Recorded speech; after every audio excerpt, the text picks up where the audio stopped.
I think it's time we started looking at assisted living places for Mom. Vanessa said it so casually while passing the mashed potatoes, like she was talking about the weather instead of my life. Daniel didn't even look at me. My own son just kept cutting his steak while my grandchildren stared down at their plates in silence. I sat there in the dining room my husband and I built 40 years ago with our own hands, feeling like a ghost at my own table. Then Vanessa smiled and said, "It'll be easier once the house is finally in Daniel's name." I lowered my coffee cup very slowly, because the one thing my family didn't know was whose name was really written on that deed. If you've ever felt invisible in your own family, I want you to tell me in the comments. And if you're listening tonight, let me know where you're watching from and what time it is there. Sometimes reading your stories reminds me I'm not as alone as I thought. And if you want to stay with me through the rest of this story, don't forget to like and subscribe. The next morning, I woke up before everyone else the same way I had for nearly 40 years. The house was still dark and quiet. For a few peaceful seconds before the weight of reality settled back onto my chest, I could almost pretend George was still upstairs shaving in the bathroom while the coffee brewed. But George had been gone for 3 years, and the silence he left behind had slowly been filled with something colder. I wrapped my cardigan tighter around myself and walked carefully into the kitchen. My knees ached in the mornings now, especially when the weather turned damp. Ohio winters had never been kind to old bones. I started breakfast anyway. Eggs for Ethan, turkey bacon for Vanessa because she was watching Sodium, toast for Chloe, black coffee for Daniel. No one ever had to ask. After years of motherhood, their preferences lived in my hands automatically. The pan hissed softly as I cracked the eggs. I stared out the kitchen window while the coffee maker bubbled behind me. George had planted the maple tree outside that window when Daniel was 10 years old. Now the branches scraped lightly against the glass in the wind. I remembered when this kitchen used to feel alive. Saturday mornings filled with cartoons. Daniel laughing at pancakes shaped like dinosaurs. George sneaking bacon off the plate while I pretended not to notice. Back then, this house felt warm. Now it felt like I was renting space inside someone else's life.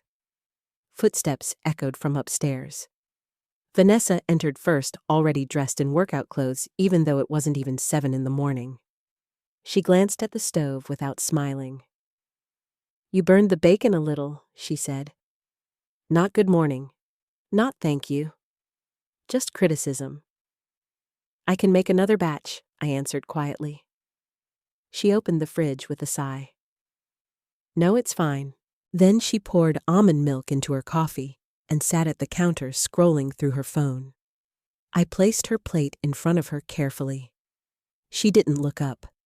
A few minutes later, Daniel came downstairs wearing a wrinkled button-down shirt, his eyes fixed on emails on his phone.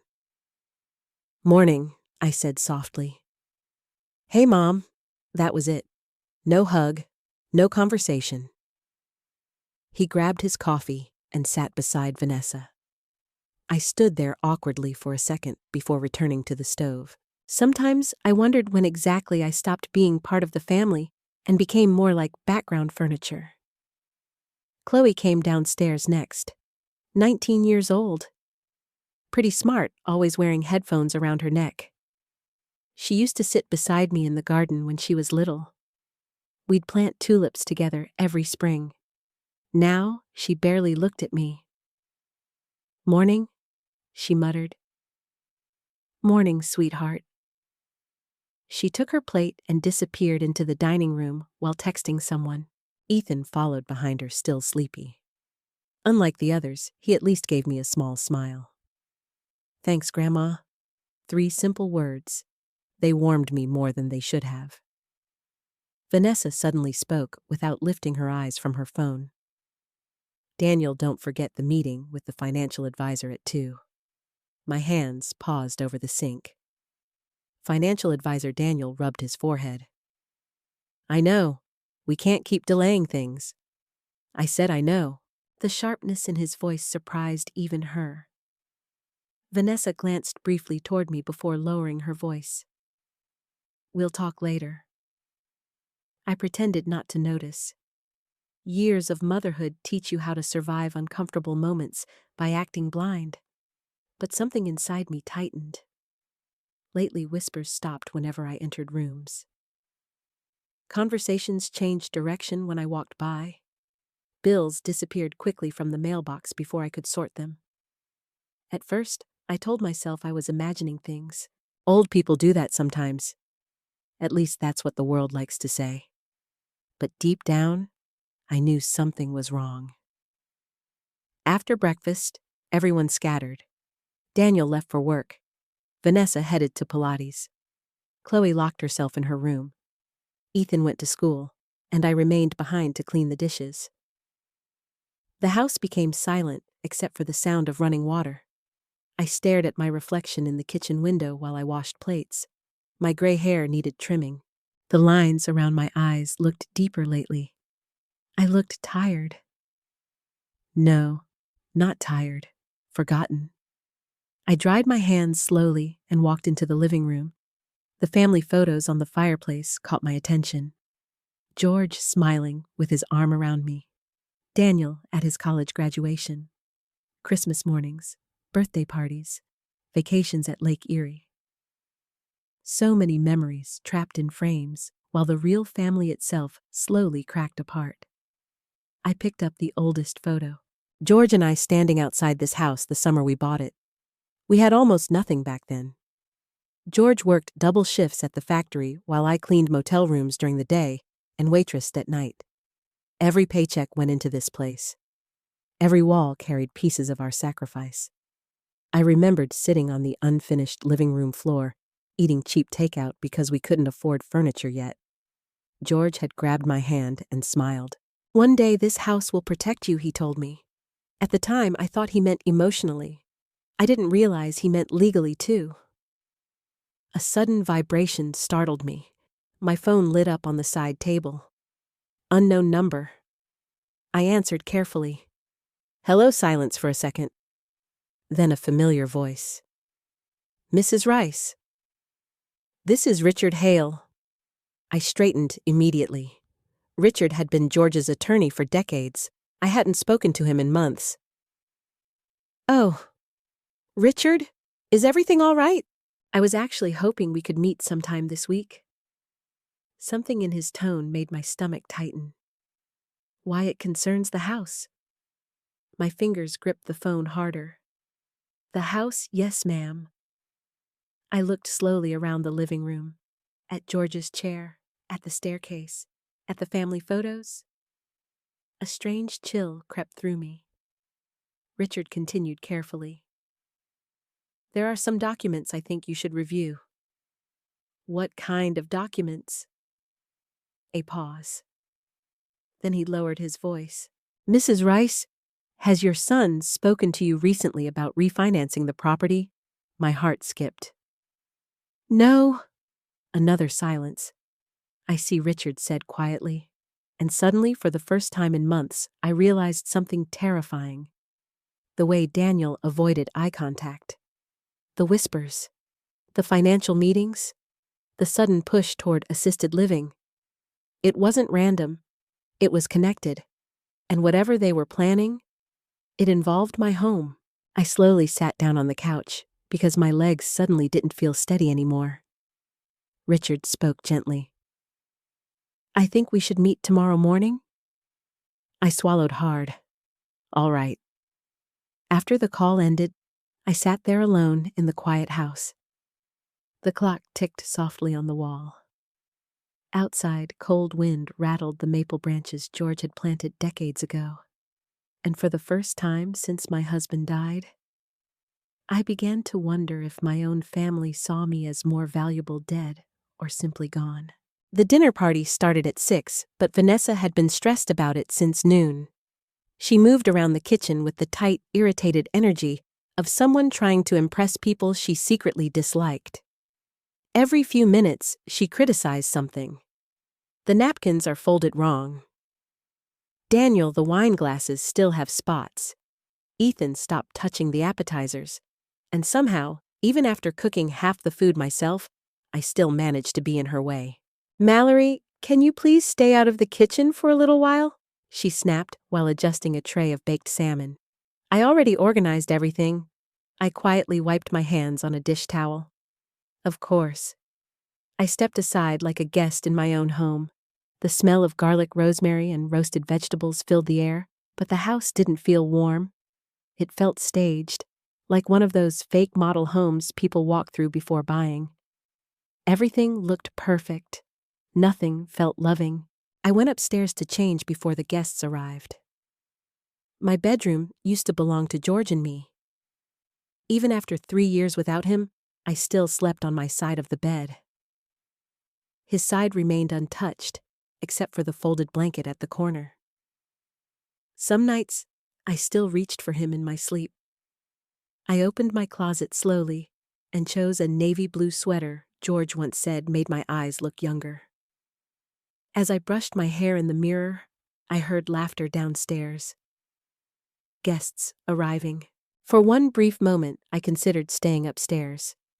But this was still my home. At least, I thought it was. When I came downstairs, Vanessa was greeting her sister and brother-in-law near the front door. Daniel stood nearby with a forced smile holding a glass of wine. Nobody noticed me at first. Not until Ethan glanced up. "Grandma's here," he said quietly. Vanessa turned. "Oh, right." She looked around quickly. "Mallory, we actually need one more chair at the table, so would you mind sitting near the kitchen entrance?" "Near the kitchen entrance. Not with the family. Not beside Daniel. Not even beside my grandchildren. Near the swinging door where servers usually stand in restaurants." I stared at her for a second. Years ago, I would have spoken up. But grief changes you. Loneliness changes you even more.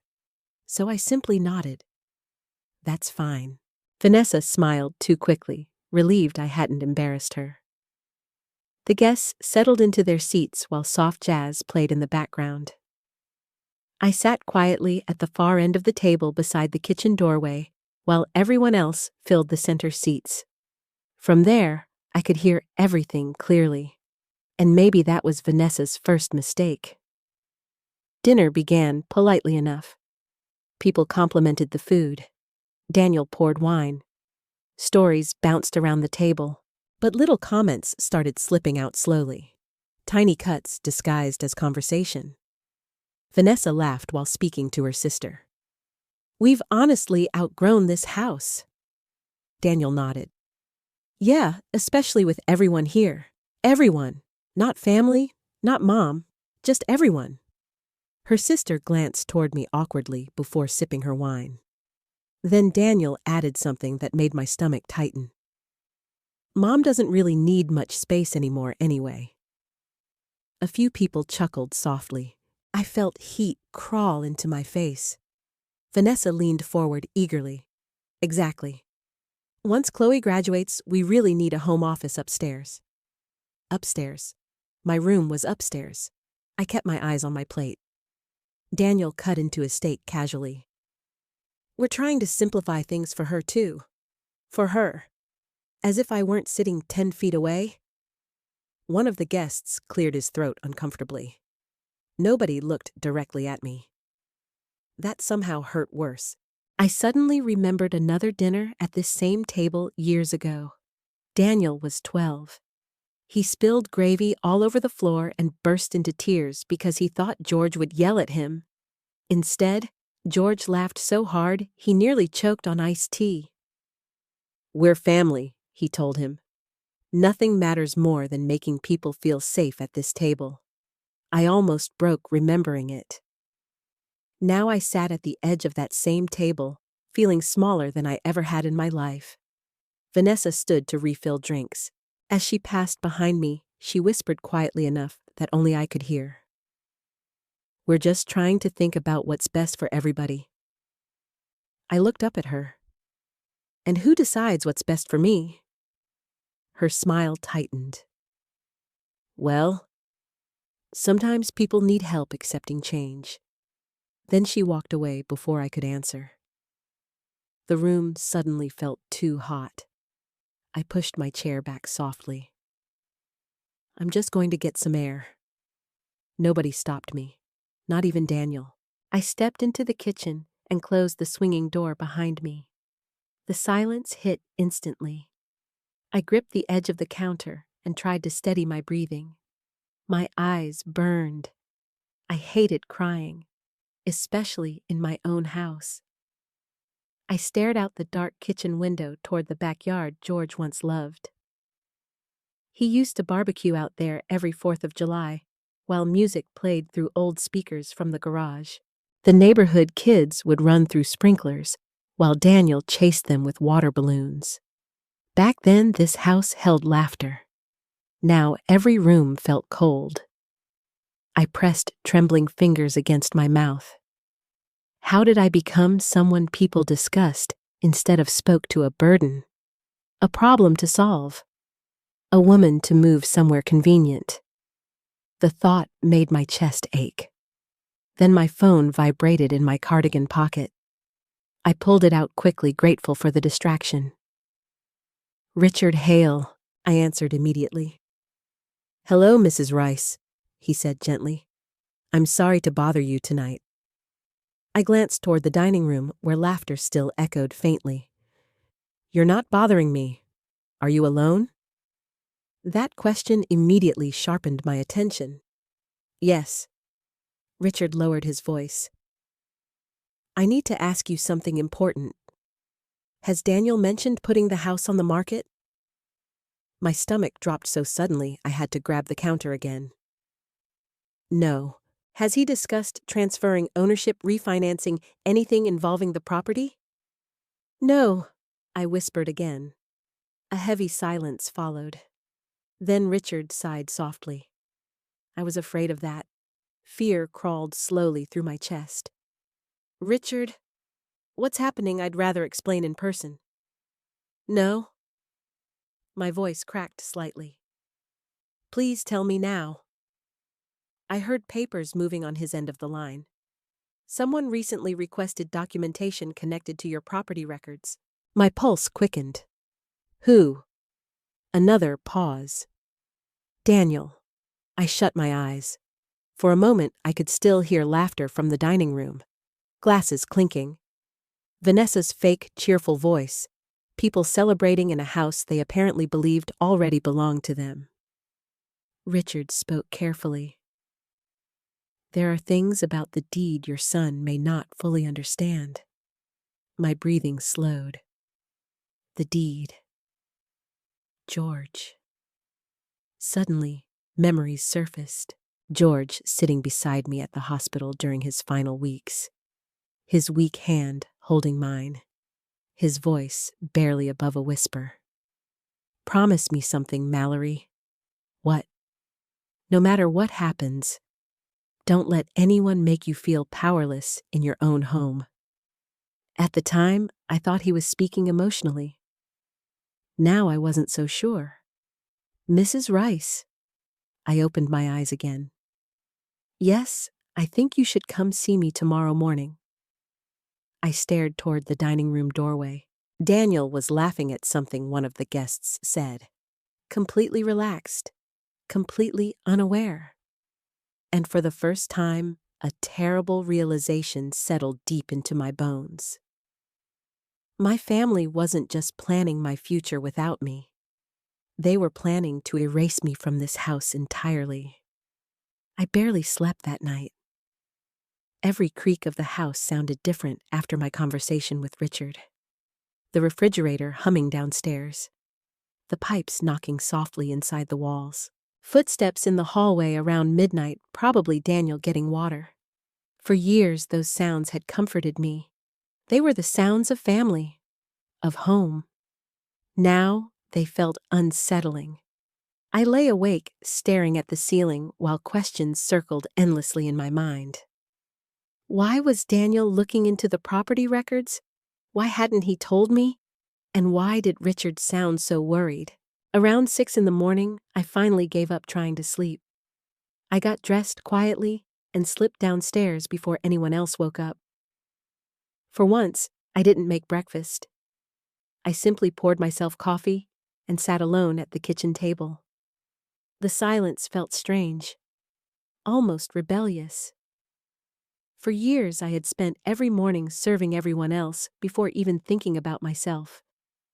Now, I just sat there with both hands wrapped around a warm mug, staring out the window at the pale gray sky. The maple tree outside swayed gently in the cold wind. George planted that tree the same week we moved into this house. I remembered him digging the hole himself, while Daniel, only 10 years old, then complained about worms in the dirt. George laughed and told him, "One day you'll understand why roots matter." At the time, Daniel rolled his eyes like children do. Now I wondered if he remembered any of those moments at all. Upstairs, I heard movement, closet doors opening, Vanessa's heels crossing the hallway. I stood before they came downstairs. For reasons I couldn't fully explain, I didn't want them asking where I was going. I grabbed my coat and purse quietly, but just as I reached the front door, Daniel's voice stopped me. "Mom?" I turned slowly. He stood halfway down the stairs, loosening his tie. His hair looked messy, his face tired. For a split second, I saw the boy he used to be. Then the moment disappeared. "You're up early," he said. "So are you." He nodded distractedly. "Big day." Something about the way he said it tightened my chest. "Big day for what?" I forced a small smile. "I'm meeting a friend for coffee." "Oh!" He shoved his hands into his pockets. There was an awkward pause between us that hadn't existed years ago. Finally, he cleared his throat. "Vanessa didn't mean anything yesterday." I looked at him carefully. "She embarrassed me, Daniel. She was just talking about practical stuff." Practical. Such a cold word. I studied my son's face. The same blue eyes George had. The same stubborn jawline. But something inside him had hardened over the years. Stress maybe. Money problems. Pride. Or maybe he'd simply stopped seeing me as a person. "I should go," I said quietly. "Mom." I paused. "We're just trying to do what's best for everybody." There it was again. Everybody. Everyone except me. I nodded once and walked out before he could say anything else. The air outside was freezing. I drove across town with the heater running high while old memories flooded my mind. Daniel learning to ride a bike. George teaching him how to throw a baseball. Family road trips with fast food wrappers scattered everywhere. I kept wondering the same thing over and over. When exactly did love start turning into entitlement? Richard's office sat downtown inside an old brick building near the courthouse. The receptionist greeted me warmly. "Mrs. Rice, Mr. Hale is expecting you." I followed her down the hallway, my stomach tightening with every step. Richard stood when I entered his office. He was older now, silver-haired and calm, but still carried the same steady energy I remembered from years ago. "Mallory," he said gently. "Please sit." He didn't waste time. That frightened me immediately. Several folders sat open on his desk. Property records, bank documents, copies of legal forms. Richard adjusted his glasses before speaking carefully. "I'm going to ask you something directly. Did you ever give Daniel permission to refinance your home?" "No." "Did you authorize him to discuss selling it?" "No." Richard nodded grimly, as if confirming something he already suspected. My heartbeat quickened. "Richard, what is this?" He slid one document across the desk toward me. 3 weeks ago, a preliminary inquiry was made through a lending institution regarding the property. I stared down at the paper. The address was unmistakable. My house. My hands trembled slightly. "Daniel did this." "Yes." I looked up slowly. "But he doesn't own the house." Richard leaned back quietly. That's the problem. The room suddenly felt smaller. He opened another folder and carefully removed a document sealed in plastic. The deed. I recognized George's signature immediately. Just seeing it made my throat tighten. Richard placed it gently in front of me. George transferred full ownership of the property to you 11 years ago. I stared at my own name written clearly across the page. Mallory Rice, sole owner. Even after all these years, the sight stunned me. George had insisted on it back then. I remembered arguing with him in our bedroom late one night. "Why would you put everything in my name?" I'd asked. "Because I know this family," he answered quietly. I thought he was being overly cautious. George always worried too much after his father died, and his own siblings fought viciously over inheritance. But now I wondered if he saw something in Daniel long before I did. Richard folded his hands. "I don't believe Daniel understands the legal reality of this situation." I swallowed hard. "So he thinks the house belongs to him." "I believe he assumes he inherited it automatically after George passed, but he never asked." "No," Richard said softly. "He didn't." The pain of that settled heavily inside me. Not because of the house itself, because my son never even cared enough to have an honest conversation with me. He simply assumed. Or worse, he decided my opinion didn't matter. Richard continued carefully. "There's something else." I looked up. The financial institution flagged inconsistencies during the inquiry process. "What does that mean?" "It means certain statements may have been made, implying Daniel had authority over the property." I stared at him. My voice dropped to barely a whisper. "Are you saying my son lied?" Richard chose his next words carefully. "I'm saying someone appears desperate." Desperate. The word echoed painfully. Suddenly, so many things made sense. The whispers, the financial advisor, Vanessa's obsession with space and moving me out, the pressure about assisted living. They weren't preparing for my future. They were preparing for theirs, and I was standing in the way. I pressed trembling fingers against my forehead. "I don't understand how things got this bad." Richard's expression softened. "Sometimes people convince themselves they're entitled to things before they legally or morally are." Tears burned my eyes, but I blinked them back quickly. "I raised him better than this." "I know you did." That almost broke me more than anything else, because Richard knew our family. He knew George. He knew the sacrifices we made.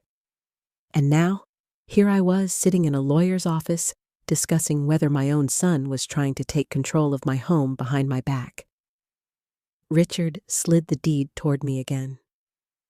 "Mallory, legally this house is yours.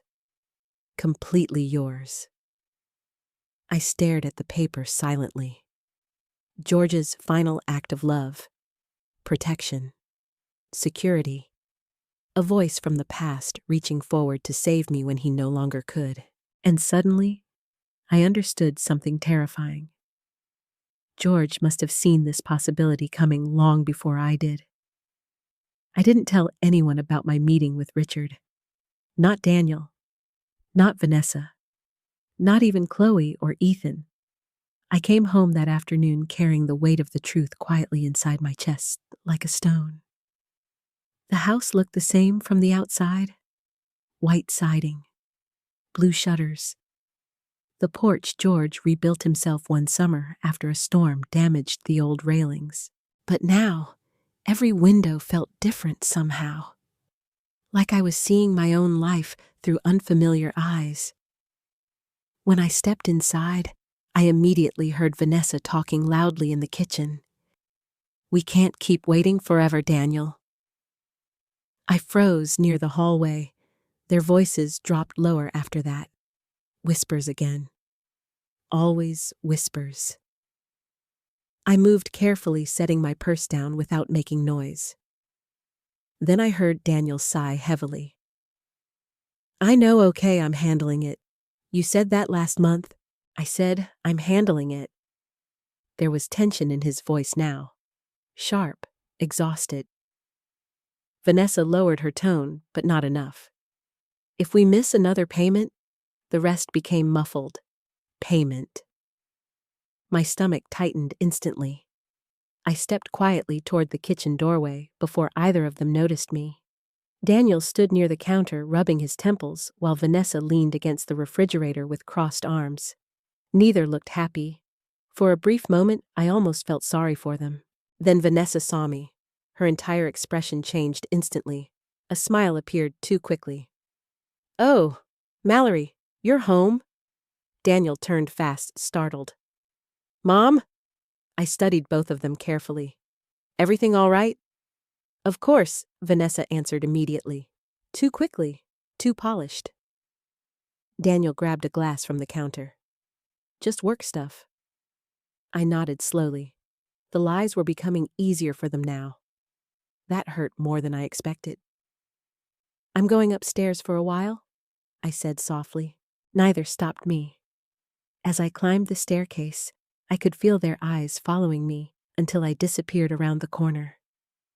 Inside my bedroom, I sat on the edge of the bed and stared at George's old photograph on the nightstand. What happened to our son?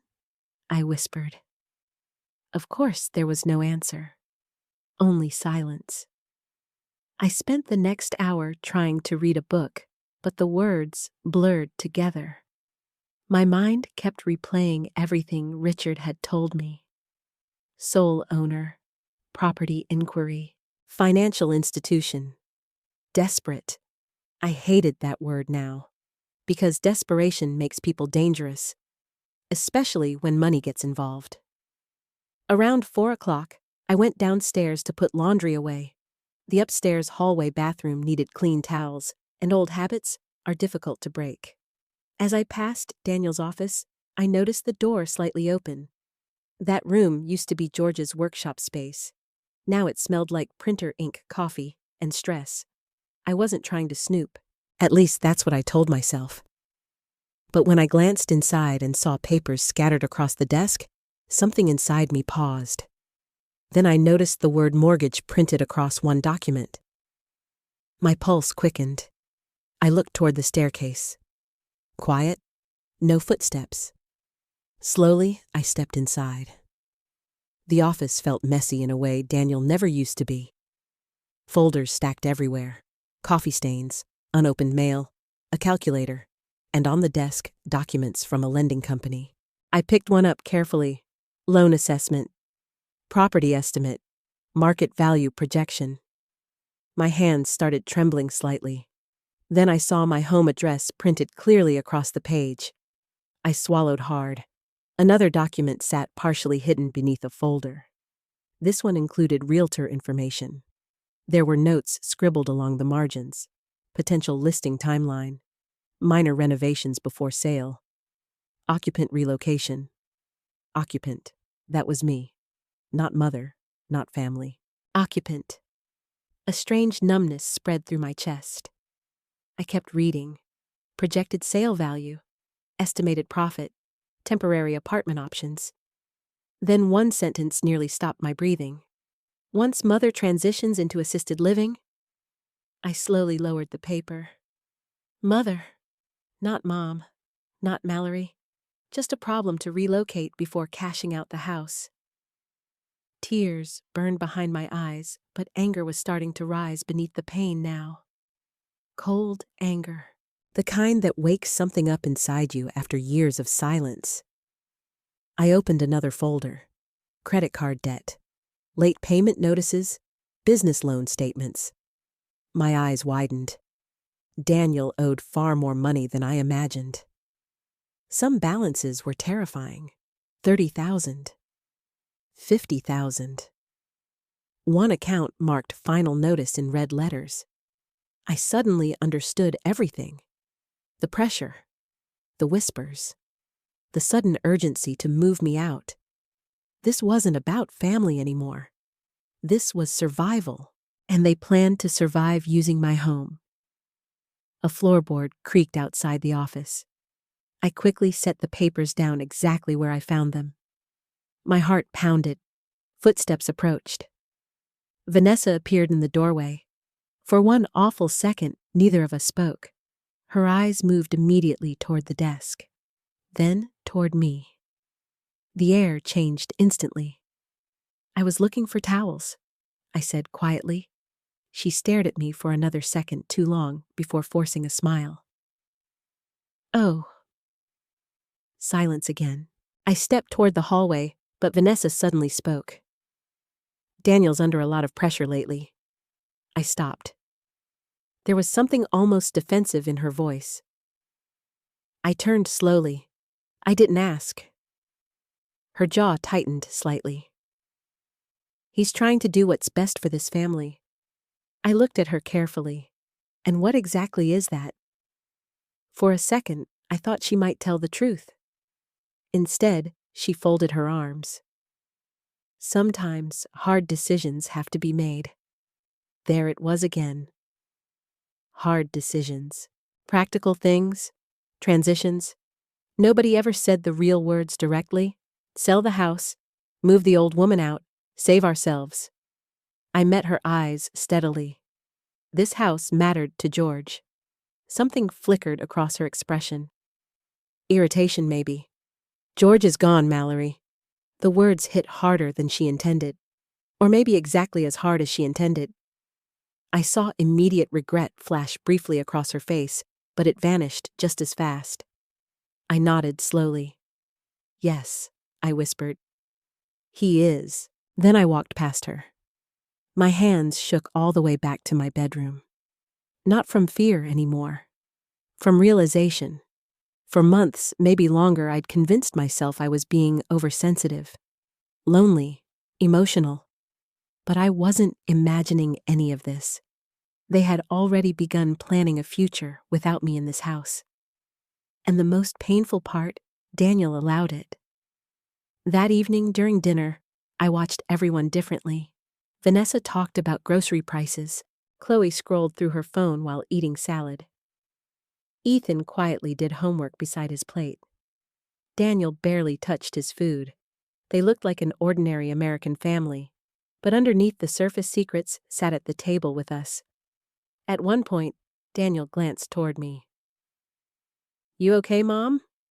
The question almost made me laugh. Now he asks. I forced a small nod. "Just tired." He accepted the answer immediately. Of course he did. Nobody in that house had really looked closely at me in a very long time.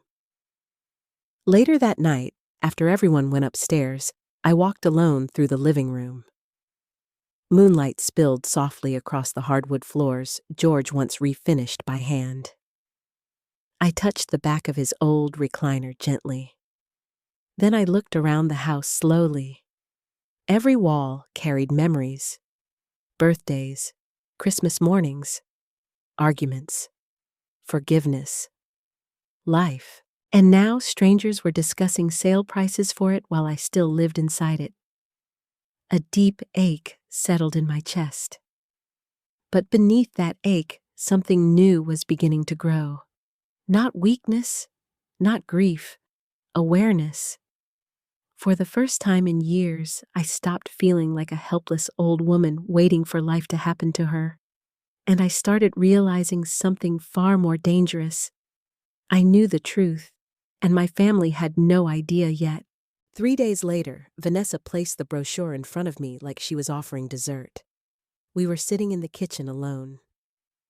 Rain tapped softly against the windows while a pot of soup simmered on the stove.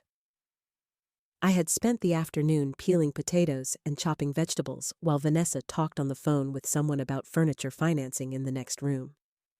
Not once had she asked if I needed help.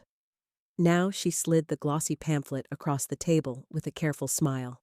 "Mallory," she said gently, "I found this place and immediately thought of you." I looked down. Sunnybrook Assisted Living. The cover showed 2 elderly women smiling beside a flower garden while a young nurse held their hands. Everything about it felt fake, too bright, too cheerful, too rehearsed. I stared at the brochure for several seconds before looking back at her. You thought of me? Vanessa folded her hands together. It's actually beautiful there. They have activities, medical support, community dinners. I listened quietly. Her voice sounded sweet, but underneath it I heard urgency, need, fear, like she needed me to agree quickly.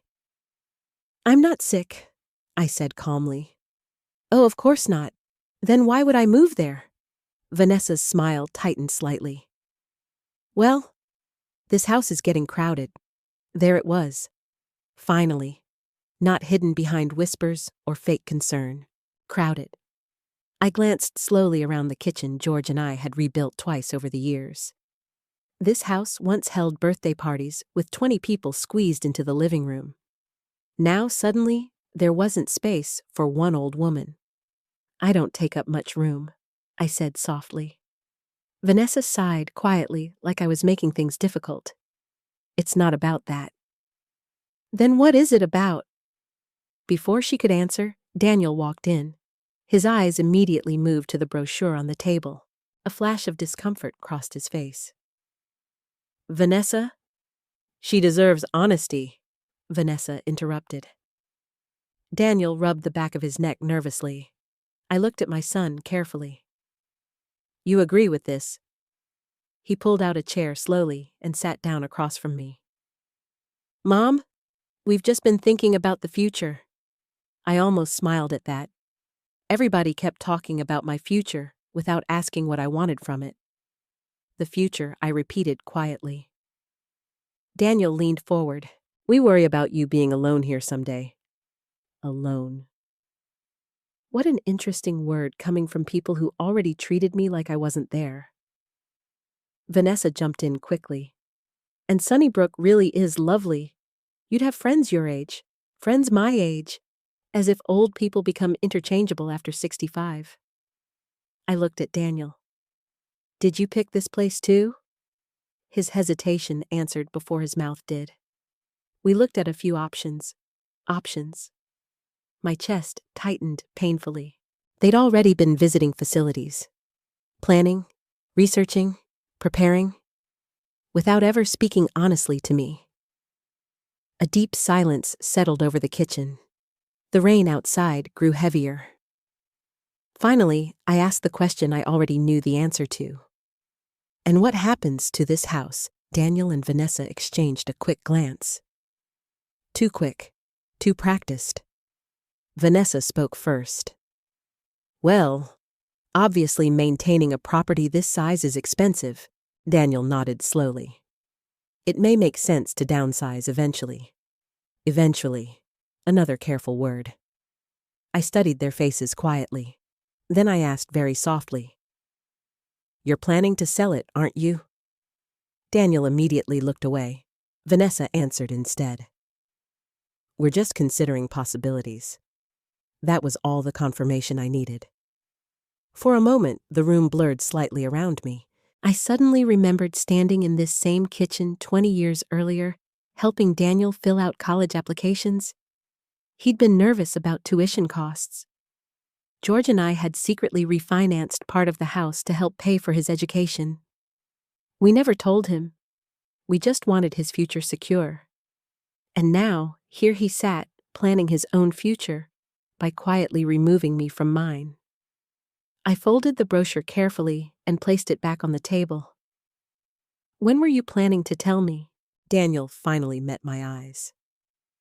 We didn't want to upset you. The irony nearly broke my heart. You thought trying to move me out of my own home wouldn't upset me? His face tightened. Mom, please don't make this emotional. That sentence hit me harder than anything else. Don't make this emotional. As if motherhood itself wasn't emotional. As if sacrifice wasn't emotional. As if 40 years spent building a family wasn't emotional. Vanessa leaned forward. We're trying to do what's practical. Practical. That word again. I looked at her steadily. Practical for who nobody answered. The silence told me everything. At that exact moment, Ethan walked into the kitchen. He stopped immediately when he sensed tension. "What's going on?" Vanessa forced a smile. "Nothing, sweetheart." His eyes moved between us suspiciously. Then he noticed the brochure. "What's Sunnybrook?" Nobody spoke quickly enough. I answered calmly. "It's a retirement home." Ethan frowned. "Why are you looking at retirement homes?" Vanessa's voice sharpened slightly. "Ethan, this isn't your business." He looked confused, then uncomfortable. Finally, he muttered, "Grandma likes it here." The room went quiet again. Such a simple sentence. But it was the first time anyone in that house had spoken about what I wanted. Daniel sighed heavily. "No one's forcing anything." "Not yet," I thought. Ethan shifted awkwardly before leaving the kitchen. I noticed he avoided looking at either parent. Interesting? Maybe the children saw more than I realized. Vanessa stood abruptly. "I have laundry to finish." She grabbed the brochure and left quickly. Now it was just Daniel and me sitting at the kitchen table. For a moment, neither of us spoke. Then I said quietly, "Were you ever going to ask me what I wanted?" He rubbed his forehead again, like he always did when stressed.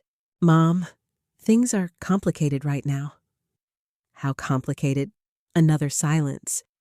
His eyes looked tired, older somehow. That's when I realized something important. Daniel wasn't only hiding secrets, he was drowning. Debt, pressure, fear. I could see it all over him now. But instead of trusting me enough to tell the truth, he'd chosen deception. "You could have talked to me," I whispered. His jaw tightened. "You wouldn't understand." The words stung deeply, because nobody understands sacrifice better than mothers. I wanted to tell him about the nights George and I skipped meals so he could have baseball cleats, about the overtime shifts, about selling my jewelry during one difficult winter after George got laid off. But I stayed quiet, because suddenly I understood something clearly. Daniel no longer saw me as someone wise enough to help. He saw me as an obstacle, and obstacles get moved. That night, I sat alone in my bedroom for hours thinking about George. I opened the drawer beside the bed and removed the small velvet box holding his wedding ring. I sometimes kept it near me when life felt unbearable. The gold felt cold against my palm. "George," I whispered into the empty room. "You knew, didn't you?" I remembered the final month before he died. The night he insisted we update paperwork. The way he kept repeating, "I need to know you'll be safe." At the time, I thought he feared loneliness for me. Now I realized he feared something else entirely. People change when money becomes desperate enough. Even family. Especially family. Downstairs, I heard laughter from the television. Vanessa, Daniel. Normal sounds. Normal life. But upstairs in my bedroom, something inside me had quietly shifted forever. Because for the first time since George died, I stopped feeling guilty for protecting myself and started wondering how far my family was truly willing to go. The next morning, I drove to Richard Hale's office again. This time, I didn't feel confused. I felt awake. Not calm exactly. My stomach still twisted with anxiety every time I thought about Daniel and Vanessa downstairs, pretending everything was normal. But the fog was gone now. I finally understood what was happening inside my own home. Richard greeted me with the same gentle expression as before, though I noticed concern in his eyes the moment I sat down. "You look tired, Mallory." I gave a small, humorless smile. "I think I've aged 10 years this week." He nodded slowly, like he understood more than I'd said aloud. "Would you like coffee?" "No, thank you." Richard sat across from me and folded his hands carefully on the desk. "How are things at home?" I stared at the framed law degrees hanging behind him for a moment before answering. They gave me brochures for assisted living. His jaw tightened immediately. I see. They've already been planning everything. Richard didn't interrupt. They want to sell the house, I continued quietly. Daniel's in debt. A shadow crossed Richard's face, but he didn't look surprised. I suspected financial pressure. I looked at him sharply. You knew, not specifics, but desperation leaves patterns. That word again. Desperation. I hated how accurate it sounded. Richard opened one of the folders on his desk. I need to show you something important. He slid several papers toward me. Bank inquiry documents, property access requests, loan pre-qualification forms. I recognized my home address immediately. Then my eyes caught another line. Authorized Representative Daniel Rice. I looked up slowly. He signed these, yes. He had no right. No, Richard agreed calmly. He didn't. Anger flickered hot through my chest for the first time since all this began. Not sadness, not heartbreak. Anger. Because this wasn't misunderstanding anymore. Daniel wasn't simply assuming the house belonged to him. He was acting like it already did. Richard adjusted his glasses. Legally speaking, he cannot refinance, transfer, or sell the property without your consent. I let out a shaky breath, but he tried. Yes. Silence settled heavily between us. Finally, I whispered, "How could he do this to me?" Richard's voice softened. People under financial pressure often convince themselves their actions are temporary, necessary, justified. I looked down at the documents again. Numbers, signatures, lies. The paperwork felt cold beneath my fingers. I keep thinking about George, I admitted quietly. Richard smiled sadly. He loved you very much. A lump formed in my throat. He knew something like this might happen, didn't he? Richard didn't answer immediately. Then he leaned back slowly. About a year before George passed, he asked me a difficult question. I looked up. He asked what legal protections existed for surviving spouses when family relationships become strained. My chest tightened painfully. He really thought Daniel would turn against me. Not exactly. Richard paused carefully. George worried Daniel could become vulnerable to outside influence. Financial stress, manipulation, fear. Vanessa. Neither of us said her name aloud, but it hung in the room anyway. I looked toward the window. Outside, snow drifted lightly across the courthouse lawn. George always loved snow before Christmas. Every year he insisted on hanging lights too early while I complained it was still November. Now memories hurt more than comforted. Richard reached into another folder. There's something else you should understand. He handed me another document. This one looked more formal. A complete property ownership history. Every transfer, every legal filing. My eyes moved slowly down the page until I found the final transfer. George Edward Rice to Mallory Ann Rice. 11 years ago. Irrevocable transfer. Full ownership rights. My throat tightened again. Why did he never tell Daniel? Richard gave me a long look. Because George was afraid Daniel would stop seeing the house as your home and start seeing it as an asset. That sentence hit painfully hard because it was exactly what had happened. I stared silently at the papers. Everything George feared had come true anyway. Richard spoke carefully. Mallory, you need to start protecting yourself. I don't want to fight my son. I know. I just want my family back. The sadness in Richard's eyes nearly broke me. Sometimes those are two different things. I closed my eyes briefly.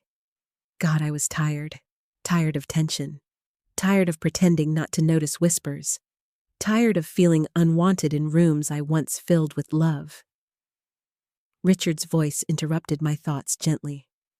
Has Daniel directly asked you to leave yet? No. Not directly, but they're preparing for it. Yes. And Vanessa? I almost laughed bitterly. She's already decorating my absence. Richard sighed quietly. Then his tone became firmer. You need to understand something very clearly, Mallory. I looked at him. This house belongs to you, entirely. Nobody can legally remove you from it. A strange emotion rose in my chest, hearing those words spoken aloud. For months, maybe years, I'd slowly allowed myself to shrink emotionally inside that house. I stopped voicing opinions, stopped questioning decisions, stopped taking up space. Without realizing it, I'd started acting like a guest in my own life. And now Richard was reminding me of something important. I wasn't powerless. Not legally, not morally, not emotionally either if I chose to stop being afraid. Richard continued. If necessary, you could require Daniel and Vanessa to leave. The words shocked me instantly. No. Mallory, I can't throw my son out. You may eventually have no choice. I shook my head immediately. No, I won't become that kind of mother. Richard studied me quietly for a moment. Then he asked softly, and what kind of son has Daniel become? That question sat between us like a wound, because I didn't know anymore. The little boy who used to crawl into our bed during thunderstorms would never have treated me this way. The teenager who hugged me after graduation and promised to always take care of me would never have hidden property documents behind my back. So where did that son go? And when Richard finally broke the silence, I'm not telling you to go to war with your family. Then what are you telling me? I'm telling you to stop pretending you don't see what's happening. I swallowed hard, because he was right. I'd spent years excusing behavior that slowly erased me. Every dismissive comment, every decision made without me, every quiet humiliation at that dinner table. I allowed it because I was afraid confrontation would destroy the family. But maybe the family was already broken. Maybe I was simply the last person refusing to admit it. Richard stood and walked toward the bookshelf behind his desk. When he returned, he handed me a certified copy of the deed. Keep this somewhere safe. I stared at it carefully before taking it. The paper felt heavier than it should have, like it carried George's final voice inside it. Protect yourself. For the first time since his death, I finally understood what he meant. Richard sat again. There's one more thing. I looked up. The lender stopped processing Daniel's inquiry because ownership records didn't match his claims. Relief flickered through me briefly. Then Richard added quietly, but if he becomes desperate enough, he may try something else. Fear crawled cold through my stomach again. What do you mean? I mean, financial panic makes people unpredictable. I thought about the overdue notices in Daniel's office, the tension in his face, Vanessa's obsession with selling the house. And suddenly, I realized something terrifying. They weren't backing away from this plan. They were running out of time. When I finally stood to leave, Richard walked me to the door. Mallory. I paused. You are not helpless here. My eyes burned unexpectedly, because somewhere along the way I had started believing I was. I nodded quietly and stepped out into the cold afternoon air. Snowflakes drifted around me as I walked toward my car. In my purse sat the certified deed to my home. Proof, protection, truth. And back at the house, my family still had no idea I finally knew everything. Vanessa decided to throw me a birthday party 2 weeks later. That alone should have warned me something was wrong. For years, birthdays in our house had become smaller and smaller after George died. Usually, it was just a grocery store cake, a polite dinner, and everyone returning to their phones before the night ended. But suddenly, Vanessa wanted decorations, catering, guests, music, even flowers. The entire thing felt strange from the beginning.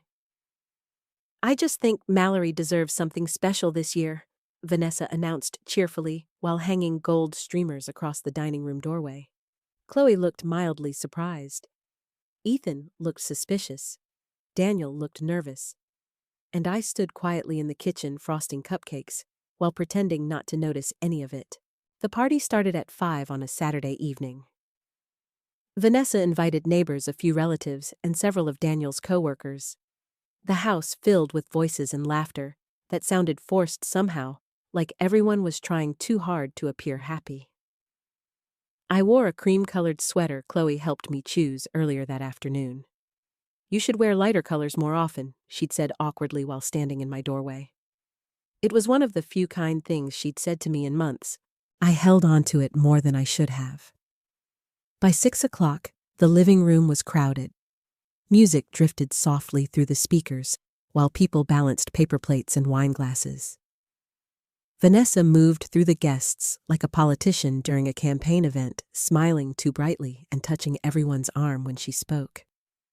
"Mallory, smile," she kept saying every time someone pulled out a phone for pictures. Smile. As if happiness could be staged. I stood near the fireplace while neighbors complimented the decorations. "Oh, Vanessa did such a beautiful job. She's so thoughtful. You're lucky to have family like this." Every compliment felt like a tiny stone pressing deeper into my chest. Because nobody saw what existed underneath the performance. Then I noticed something odd. Near the staircase sat a large silver suitcase with a ribbon tied around it. A suitcase. My stomach tightened immediately. Vanessa noticed me looking at it and smiled widely. "Oh, that's your birthday surprise." Daniel shifted uncomfortably beside her. "What kind of surprise?" I asked carefully. "You'll see later," she said brightly. I forced a small smile while dread curled slowly through my body. Around 7, everyone gathered in the dining room for dinner. Vanessa had arranged everything perfectly. Candles, fresh flowers, fancy place settings. Ironically, it looked more beautiful than any dinner she ever hosted when George was alive. I sat at the center this time. Not because they suddenly respected me, because tonight was a performance. And I was the smiling elderly mother they needed on display. Dinner moved along with loud conversation and exaggerated laughter. Daniel drank more wine than usual. Vanessa kept refilling people's glasses. At one point, one of Daniel's co-workers looked around the house admiringly. "This place must be worth a fortune now." I saw Daniel tense slightly. Vanessa answered quickly. "The market's amazing right now." Something sharp flickered through my chest. The market, always the market, never the memories inside the walls. The coworker nodded. "You guys planning to stay here forever?" Another quick glance passed between Daniel and Vanessa. Then Daniel laughed awkwardly. "Well, probably not."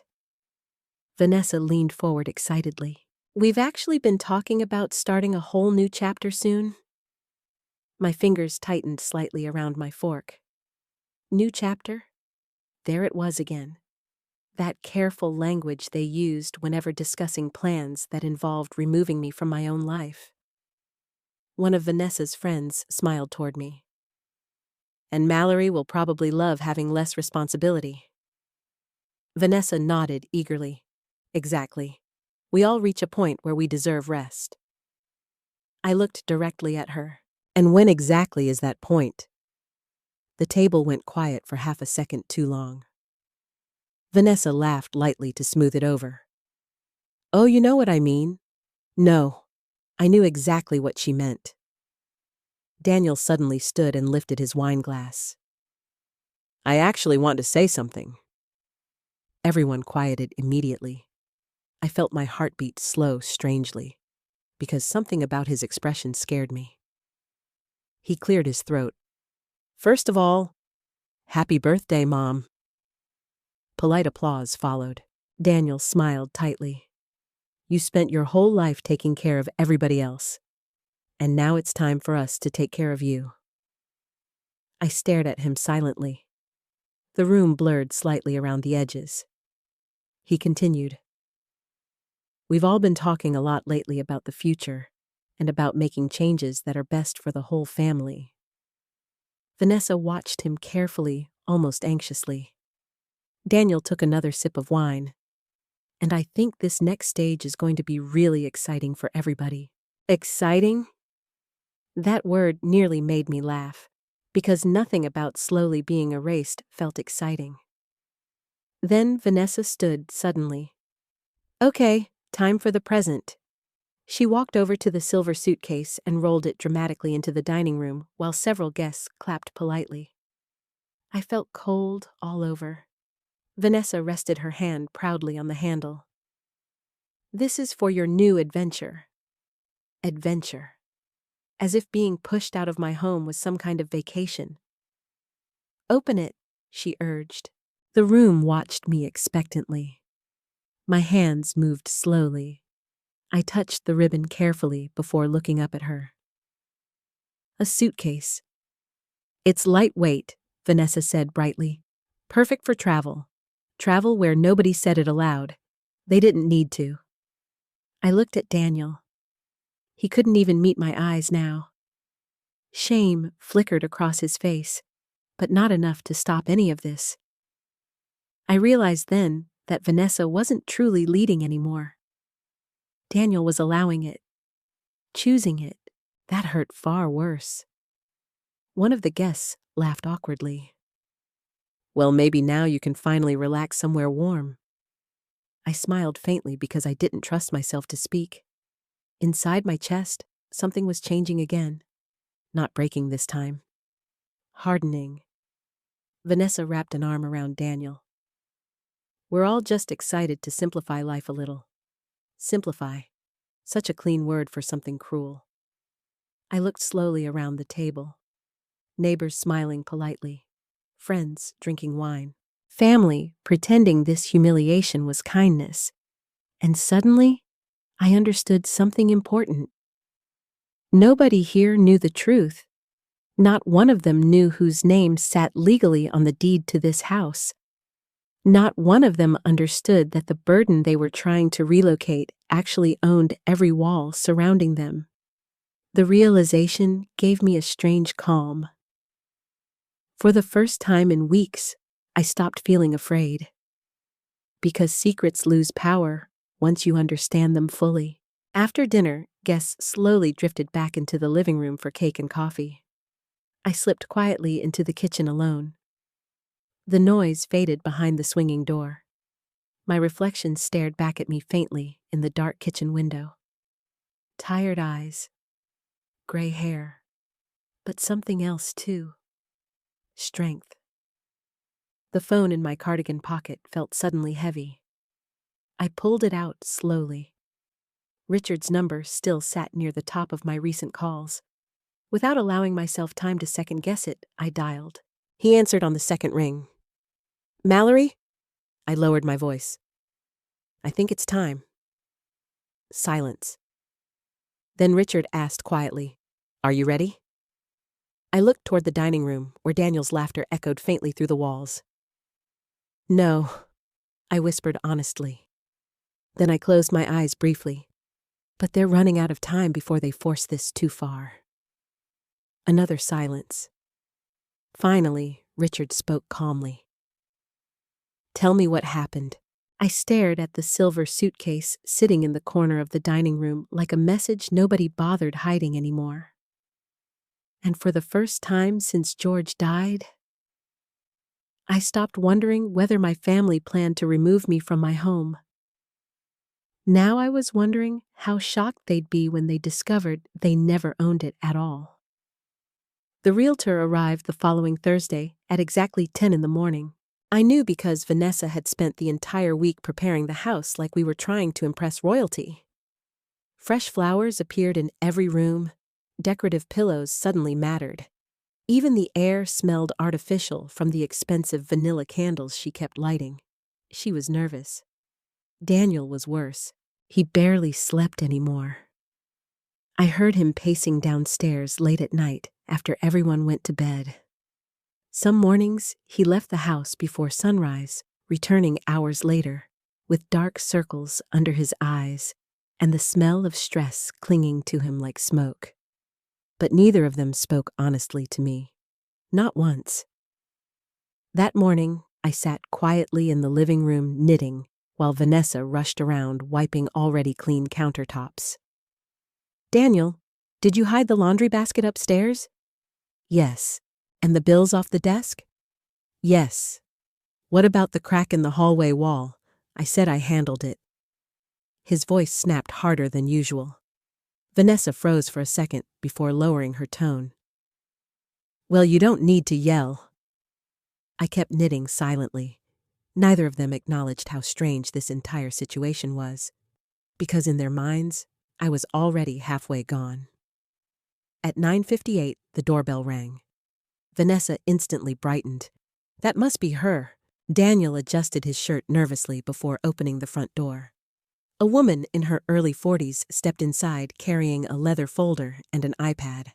Bright smile, sharp eyes, professional. "Hi, I'm Melissa Carter." Vanessa greeted her enthusiastically. "We're so happy you could come." Interesting word." Melissa stepped inside and glanced around appreciatively. "This is a beautiful property. Property, not home, never home." Daniel forced a smile. "Thank you." Melissa began asking questions almost immediately. "How long have you owned the house?" Daniel answered too fast. "My parents bought it years ago." My parents. Past tense somehow wrapped around living people. I kept knitting quietly while Melissa walked through the entryway taking notes. "Square footage," Daniel answered. "Recent renovations," Vanessa answered. "Any structural issues? Nothing major." I watched the performance unfold carefully. Neither of them introduced me properly.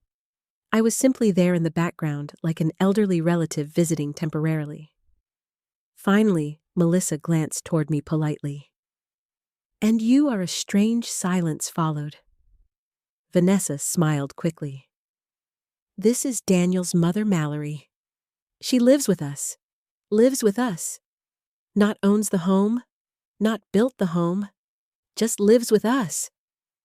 I looked directly at Vanessa, then at Daniel. Neither corrected her. Something inside me went very still. Melissa smiled warmly at me. "It's lovely to meet you." "You too," I answered softly. Then the tour began. I followed behind them quietly as they moved through room after room. Kitchen, dining room, guest bathroom. Everywhere Melissa went, Vanessa spoke excitedly about future possibilities. "This room gets incredible sunlight. The neighborhood market is strong right now. A young family would absolutely love this layout." Young family. The irony almost hurt. At one point, Melissa stopped in front of the staircase.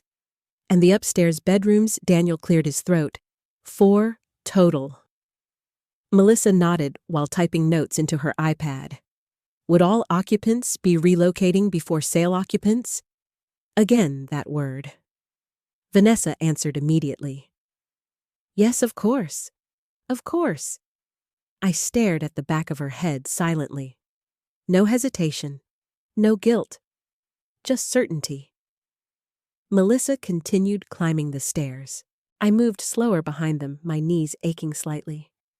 When we reached my bedroom, Vanessa hesitated briefly before opening the door. "This room would probably photograph beautifully after staging," she said. Staging. As if George's photographs in my life inside this room were clutter to remove before strangers arrived. Melissa stepped inside politely. "It's very charming." I looked around slowly. George's old books still sat on the shelf beside the bed. His watch remained inside the top drawer. Even after 3 years, I still couldn't move some things. This room wasn't staging material. It was grief, memory, marriage, life. Melissa glanced toward me kindly. How long have you lived here, Mrs. Rice? 40 years, I answered quietly.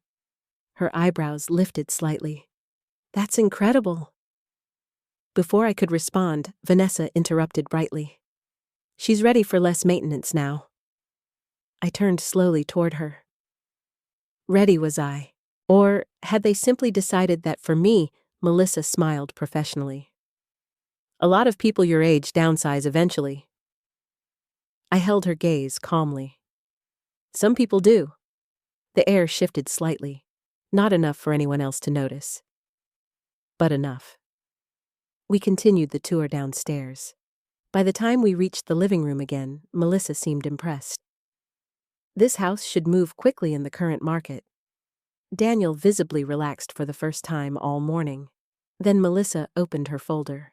Before we move forward officially, I'll just need verification paperwork for ownership and title records. Everything changed instantly.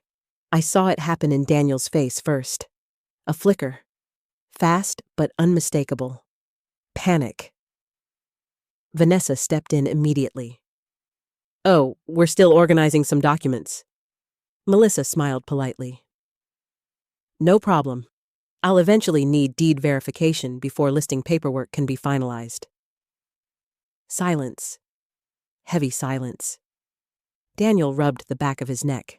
Right. Of course. Melissa waited. Nobody moved. I set my knitting needles down carefully. Then I spoke for the first time in nearly 20 minutes. Maybe you should check whose name is actually on the deed. The room froze. Daniel looked at me sharply. Vanessa's smile disappeared completely. Melissa glanced between all of us, instantly sensing tension. Daniel laughed awkwardly. Mom! But I kept my eyes on Melissa, because I think that matters before anyone discusses selling this house. Vanessa stepped forward quickly. Mallory, we talked about this? No, I interrupted calmly. You talked. I listened. The silence became suffocating. Melissa slowly closed her folder. Professional instincts were clearly kicking in now. I just need accurate ownership information, she said carefully. Daniel swallowed hard. We can send paperwork later. I looked at him steadily. Can you? His face lost color.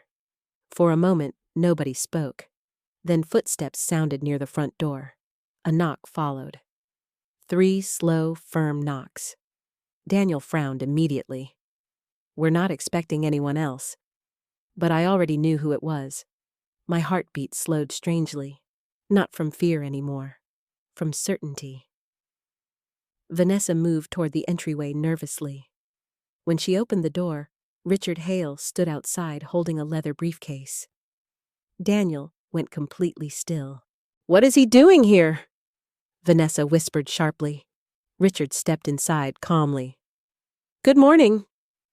Melissa immediately recognized the energy in the room had changed. Sir Richard offered her a professional nod. Richard Hale, attorney for Mallory Rice. Attorney. The word hit the room like shattered glass. Daniel stared at me. Not confused anymore. Alarmed. Real alarm? I slowly stood from my chair. For the first time in months, nobody looked past me. Nobody interrupted me. Nobody treated me like background noise, because suddenly, the invisible old woman in the corner had become the center of the room. And deep down, they all knew something terrible was about to happen. The silence in the living room felt almost unreal. Nobody moved. Nobody even seemed to breathe. Richard stepped fully inside the house and closed the front door quietly behind him. Snowflakes melted slowly on the shoulders of his dark coat. Melissa the realtor looked between all of us carefully. Professional smile gone. Now she looked cautious, confused, concerned. Daniel finally found his voice first. Richard, what are you doing here? Richard's expression remained calm. I'm here representing Mrs. Mallory Rice regarding this property. Mrs. Mallory Rice, Not Daniel. Not the family. Me. The words settled heavily into the room. Vanessa crossed her arms immediately. This feels unnecessary. Richard looked at her politely. Actually, I believe it became necessary quite some time ago. Daniel's jaw tightened. I watched panic slowly begin replacing confidence in his eyes. And for the first time in months, I wasn't the nervous one in the room anymore. Melissa cleared her throat carefully. Perhaps this isn't the best time. No, I said softly. Everyone looked at me. Even I felt startled hearing strength in my own voice again. I think this is exactly the right time. Daniel stared at me. Mom? I held up my hand gently. No, please, let's stop pretending. The room became painfully quiet again. Richard stepped forward and opened his leather briefcase. Then he removed a folder. I recognized it instantly. The deed. Vanessa's face visibly lost color. Daniel looked suddenly unsteady. Melissa remained frozen near the fireplace, clutching her iPad. Richard spoke clearly and professionally. I believe there has been confusion regarding ownership of this property. Confusion? Such a polite word for betrayal. Daniel swallowed hard. There's no confusion. Richard opened the folder slowly. Actually, there is. He removed the certified deed and handed it directly to Melissa.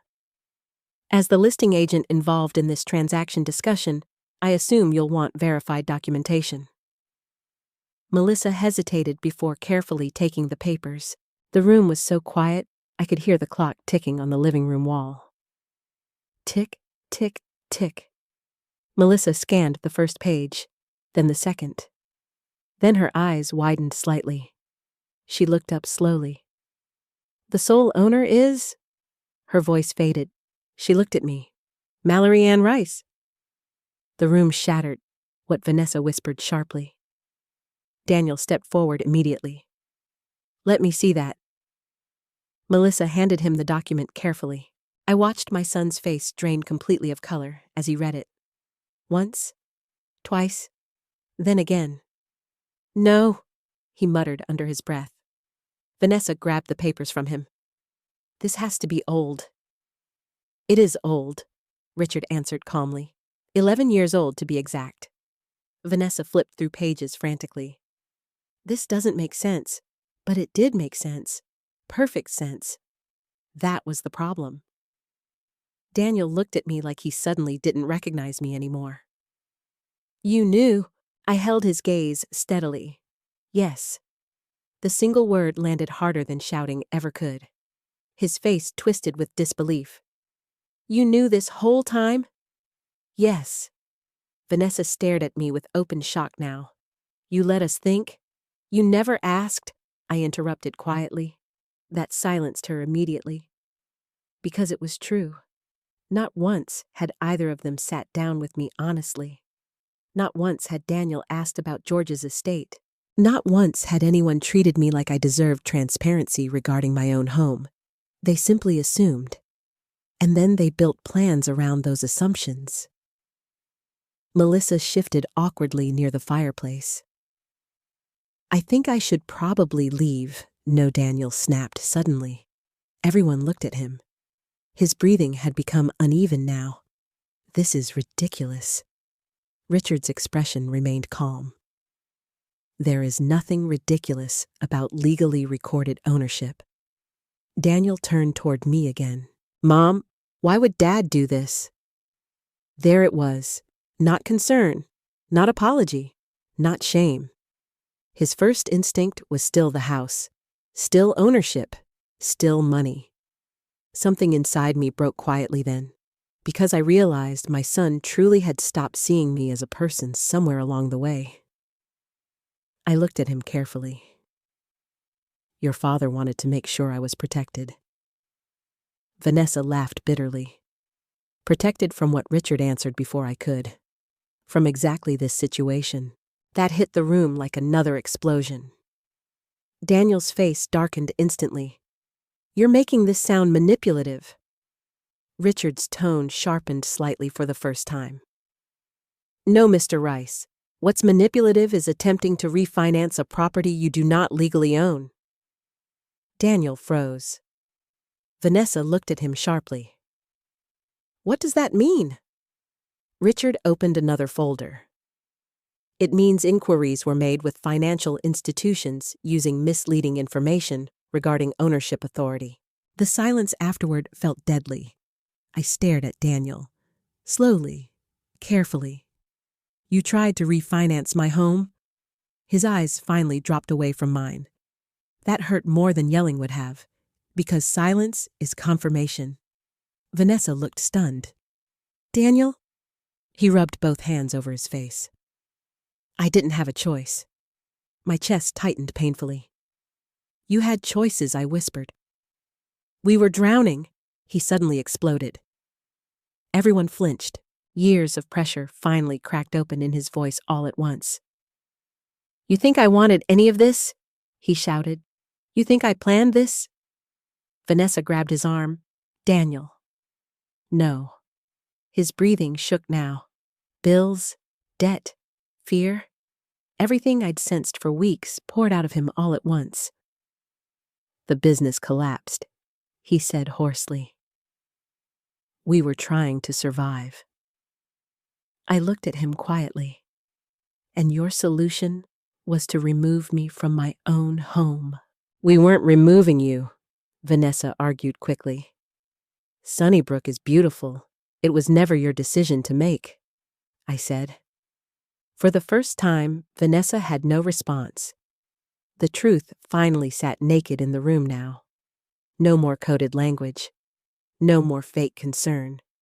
No more pretending this was about helping me. It was about money. Melissa slowly closed her folder. I'm going to excuse myself. Nobody stopped her this time. As soon as the front door closed behind her, the atmosphere changed completely. The performance was over. Now only family remained. Broken family. Daniel stared at the deed again. I can't believe you hid this from me. The accusation stunned me. Hid it. You let me believe this house would eventually become mine. I almost laughed from disbelief. Daniel, this house was never promised to you. It should have been. There it was. Entitlement. Raw and ugly. I felt tears burn behind my eyes, but I refused to let them fall. Do you know how many years your father and I worked to keep this house? I asked quietly. Daniel looked away. We sacrificed everything, I continued. Everything. Richard stood silently near the doorway, allowing the moment to unfold. I took a slow breath. When your father got laid off, I cleaned motel rooms 12 hours a day. Daniel said nothing. When you needed tuition money, we refinanced part of this home so you could stay in college. Still silence. You grew up inside these walls, Daniel. Every inch of this place was built with love. My voice cracked slightly then. But somewhere along the way, you stopped seeing that. Vanessa folded her arms tightly. We're not villains. I looked directly at her. No, I said softly. But you stopped seeing me as human. That finally shut her up. The room fell silent again. Outside, snow continued drifting quietly past the windows George once installed himself. I suddenly remembered what he told me years ago while standing in this exact living room. One day, he said people will show you who they really are when they think you have nothing left to offer. At the time, I thought he sounded cynical. Now I realized he was simply wise. Daniel lowered himself slowly onto the couch, staring blankly at the floor. Everything had changed in less than 10 minutes. The house, the power, the lies, the illusion. And standing there in the center of the living room, surrounded by the family who spent months treating me like I was invisible, I realized something unexpected. For the first time since George died, I no longer felt small. Nobody moved for a long time after the truth came out. The house felt different now. Heavier, like the walls themselves had finally heard everything we'd spent months refusing to say aloud. Richard quietly gathered his folders near the doorway, but he didn't leave. I think he understood instinctively that something deeper than paperwork was unfolding inside that living room. Daniel still sat on the couch, staring blankly at the floor. Vanessa paced near the dining room with her arms folded tightly across her chest. I stood beside George's old recliner, one hand resting lightly against the worn leather. And suddenly, all I could think about was my husband, the last winter before he died. The night he sat beside the fireplace staring into the flames long after everyone else went to bed. "You still awake?" I'd asked softly. George nodded slowly. Then he said something strange. "Promise me you'll never let guilt make you weak." At the time, I didn't understand what he meant. Now I did. Daniel finally broke the silence. "You really think Dad believed I'd steal from you?" His voice sounded hollow, wounded. I looked at him carefully. "No," I answered quietly. "I think he believed life could change people." Vanessa scoffed softly under her breath. "Oh, please." I turned toward her. "You think this is funny?" "No," she snapped. "I think this is manipulative." Richard immediately looked up sharply. "Mrs. Rice." No, Vanessa interrupted bitterly. She sat there for years pretending to be some helpless old woman while secretly holding this over everybody. I stared at her in disbelief. Holding this over everybody. I spent years cooking for them, cleaning for them, making myself smaller for them, and somehow I was still the villain. Daniel rubbed both hands over his face. "You should have told me." "I shouldn't have had to," I said softly. His eyes lifted toward mine again. "That house was supposed to stay in the family. It is in the family." The words landed hard, because they were true. I was family. Somewhere along the way, everyone had started speaking as though I no longer counted. Vanessa laughed bitterly again. "Come on, Mallory. You know what he means?" "No," I answered calmly. "I know exactly what he means." The room went quiet again. I looked directly at Daniel. "You stopped seeing me as part of this family a long time ago. That's not fair, isn't it?" He opened his mouth to argue, but no words came, because deep down, he knew. He remembered the dinners where I sat alone, the conversations held around me instead of with me, the plans made without me, the way I'd slowly disappeared inside my own home. Richard spoke carefully from near the doorway. George was very intentional when he transferred ownership. Daniel's jaw tightened immediately. "So tell me," he said sharply. "What exactly did he say about me?" I felt my stomach twist. Richard hesitated briefly. Then he answered honestly. "He worried financial pressure might cloud your judgment someday." Daniel looked away instantly, like the words physically hurt him. But they were true, and everyone in that room knew it. I walked slowly toward the fireplace. Family photographs lined the mantel. George holding Chloe as a baby. Daniel teaching Ethan how to ride a bike. Christmas mornings, smiling faces.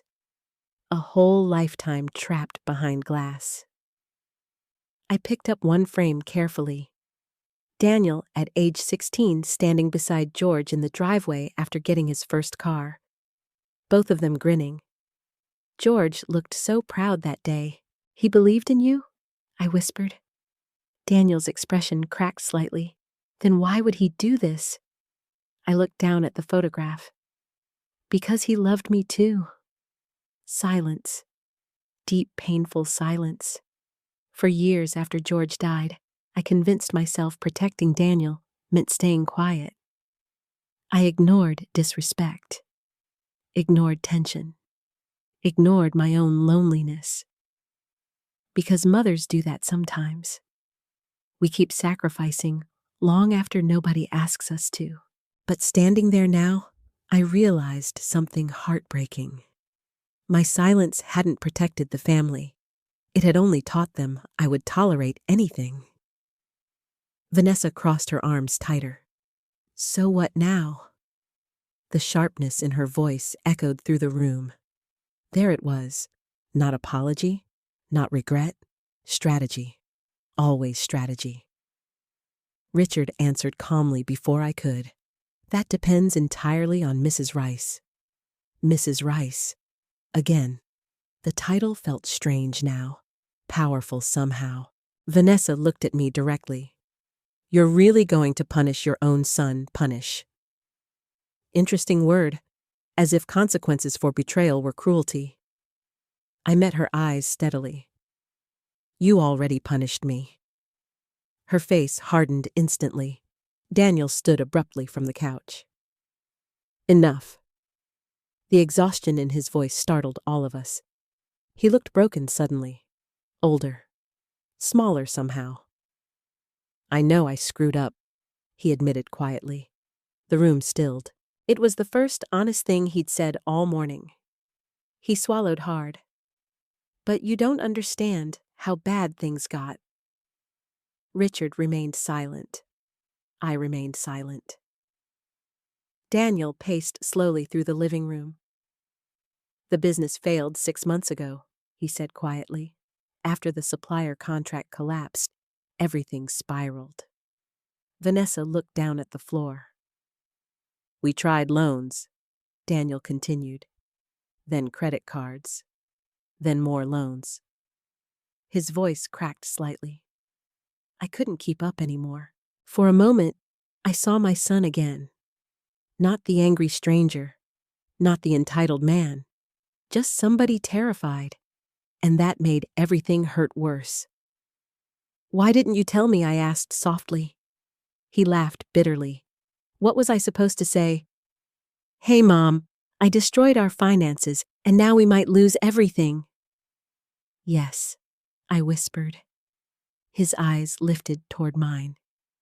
Yes, that's exactly what you should have said. The silence after that felt enormous, because honesty would have changed everything. Not the debt, not the fear, but the betrayal. Vanessa suddenly spoke again, quieter this time. We thought selling the house would fix things. I stared at her. You mean my house? Her face tightened. Daniel rubbed his eyes tiredly. I honestly believe Dad left it to me eventually. No, Richard said calmly. You assumed? Another painful silence. Then Chloe appeared at the staircase. I hadn't even realized she was home. She stood frozen halfway down the stairs, pale and wide-eyed. How long have you been standing there? Daniel asked. Her voice came out small. Long enough. Ethan slowly appeared behind her too.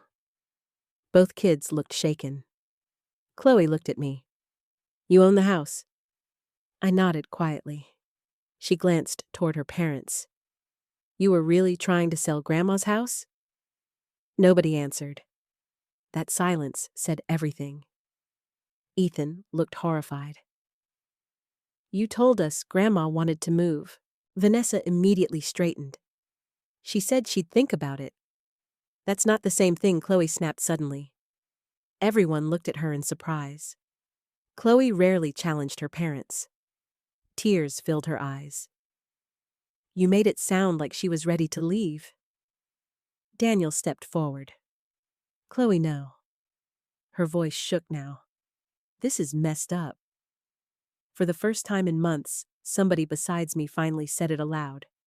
Messed up. Not practical, not complicated, not unfortunate. Wrong. Ethan looked at me quietly. You weren't gonna leave, were you? I looked at my grandson. Then around the living room George built with his own hands. The house where I gave birth to Daniel. The house filled with every memory of my marriage. The house they tried to turn into a financial solution. And suddenly, the answer felt incredibly simple. No, I said softly. I looked directly at Daniel as I spoke. This is my home. The house stayed unnaturally quiet for the rest of that afternoon. Richard eventually left, after reminding me softly that I could call him any time. I mean that, Mallory, he said at the front door. Don't handle this alone. I nodded gratefully. The moment the door closed behind him, the silence rushed back in like cold air. Nobody knew what to say anymore. The illusion had shattered. And once truth enters a family, it changes the sound of everything. Vanessa disappeared upstairs almost immediately. Daniel sat at the kitchen table for nearly an hour without moving. Chloe locked herself in her room. Ethan wandered restlessly between the living room and the backyard, like he no longer recognized the house either. And I stood alone in the kitchen washing dishes nobody had eaten from. Old habits again. The warm water ran over my hands, while my thoughts spiraled endlessly. Part of me still wanted to comfort Daniel. That's the terrible thing about motherhood. Even after betrayal, some instinct inside you still wants to protect your child from pain. But another part of me, the part George tried to strengthen before he died, finally understood something important. Love without boundaries becomes permission. Around 6 o'clock, Daniel finally walked into the kitchen. His face looked exhausted, older than 42. He stood there awkwardly for a moment while I dried a plate. Then quietly, he said, "Can we talk?" I placed the dish towel down slowly. A real conversation this time. Pain flickered across his face. I deserve that. I sat at the table without answering. After a second, he sat across from me. For a while, neither of us spoke. Then Daniel looked down at his hands. The business started failing last year. His voice sounded flat now. Drained. Construction costs went up. 2 clients backed out. Then the bank raised interest rates on our loan. I listened silently. At first I thought I could recover. He laughed bitterly. I kept telling Vanessa it was temporary, but it wasn't. No. He rubbed his forehead tiredly. I started borrowing money to cover payroll. How much? His silence scared me before he even answered. Almost 200,000. My stomach dropped. Daniel. I know. The shame in his voice felt real this time. Painfully real. He looked around the kitchen slowly. You know what the worst part is? I didn't answer. I kept hearing Dad's voice in my head every time I screwed something up. My chest tightened immediately. George had always been patient with Daniel, but he expected responsibility, honesty, pride and hard work. He trusted me, Daniel whispered. The grief in his face suddenly looked genuine, and for one dangerous moment, I almost forgot everything else. Then he said the next sentence. When I realized the house could solve everything, I panicked. There it was again. The house? Not me, not family. A solution. I looked at him quietly. So your answer was to move me out. We thought assisted living would make it easier. Easier. I leaned back slowly in my chair. Do you hear yourself? Daniel shut his eyes briefly. I know how bad it sounds. No, I said softly. I don't think you do. The kitchen fell silent again. Outside, snow drifted across the backyard George once filled with bird feeders every winter. I suddenly remembered Daniel at age 8, crying because a wounded bird froze during a snowstorm. He'd buried it beside the maple tree while George comforted him for an hour. That little boy had such a soft heart. Where did he go? Vanessa suddenly entered the kitchen. Her expression hardened immediately when she saw us talking. We need to discuss next steps. Next steps. Always practical, always cold. Daniel looked exhausted. Vanessa, not now. No, now. She crossed her arms tightly. Because pretending won't fix anything. I stared at her. Interesting. She only believed in honesty after getting caught. Vanessa looked directly at me. We were desperate. You keep saying that like it excuses everything? Her jaw tightened. You don't understand what it feels like watching your life collapse? I almost laughed from disbelief. Did she truly think I didn't understand loss? I buried my husband. I lost companionship security and the future I thought I'd have. And somehow, she still believed only her suffering mattered. Quietly, I asked, did you ever once think about what this was doing to me? She opened her mouth, then closed it again, because the truth was obvious. No, they hadn't. Not really. Vanessa finally sat down heavily across from me.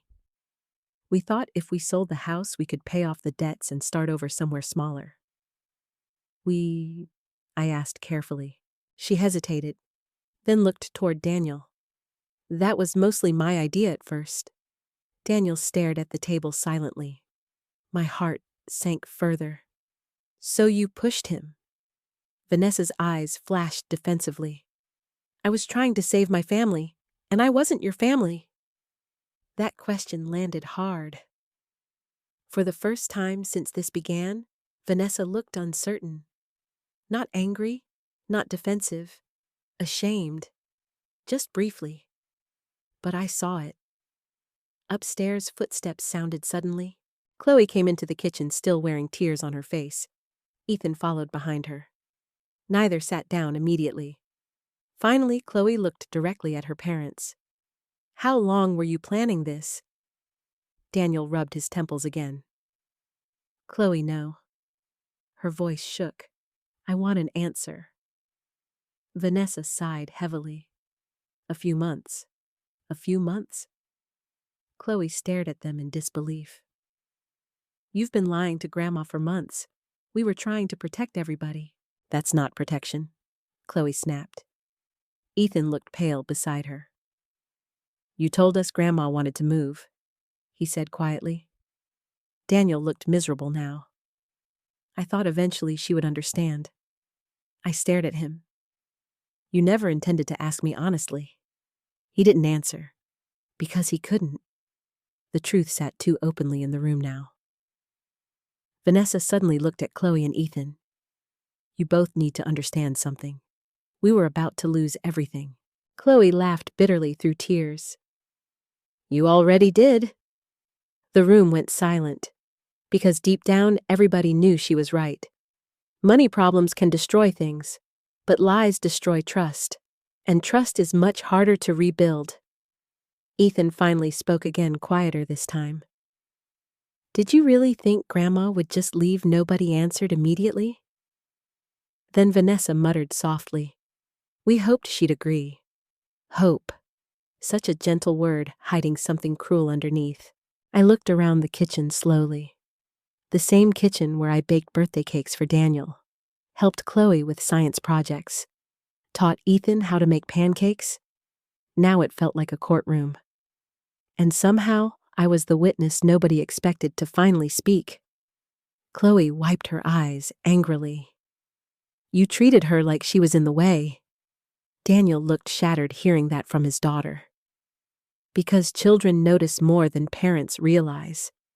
Even silence leaves scars. I slowly stood from the table. I think everyone's tired. Nobody argued. I looked at Daniel one last time. I would have helped you. His eyes lifted toward mine immediately. Real pain filled them now. What if you had come to me honestly? My voice cracked slightly. I would have helped you. The truth of that devastated him visibly, because we both knew it was real. I would have found a way, not because I approved of what he'd done, because he was my son. And suddenly, the cruelest part of all this became painfully clear. This family didn't collapse because of debt. It collapsed because nobody trusted love enough to tell the truth. I made my decision 3 days later. Those 3 days felt like living inside a house after a storm. Everything still standing, but nothing feeling safe anymore. Nobody argued loudly. Nobody slammed doors. That somehow made it worse. The tension lived quietly in every room instead. Daniel barely spoke during meals. Vanessa stayed upstairs most of the time, making hushed phone calls behind closed doors. Chloe suddenly spent more time sitting with me in the evenings, though guilt lingered heavily in her eyes. Ethan became strangely protective. He carried groceries without being asked. Checked whether I needed help climbing the porch steps. Small things, tender things. Things that made me realize how much children notice once illusions disappear. But underneath the quietness, one truth remained unavoidable. Nothing could continue like this. And deep down, everyone knew it. That Friday morning, I woke before sunrise again. The house was dark and silent. I wrapped myself in George's old cardigan and walked downstairs slowly. For the first time in years, I didn't head toward the kitchen automatically. Instead, I stood in the living room staring around at everything we built together. The fireplace George installed himself, the hardwood floors we saved for almost 2 years to afford. The faded spot near the staircase where Daniel crashed his toy truck into the wall at age 6. A whole life existed inside these rooms.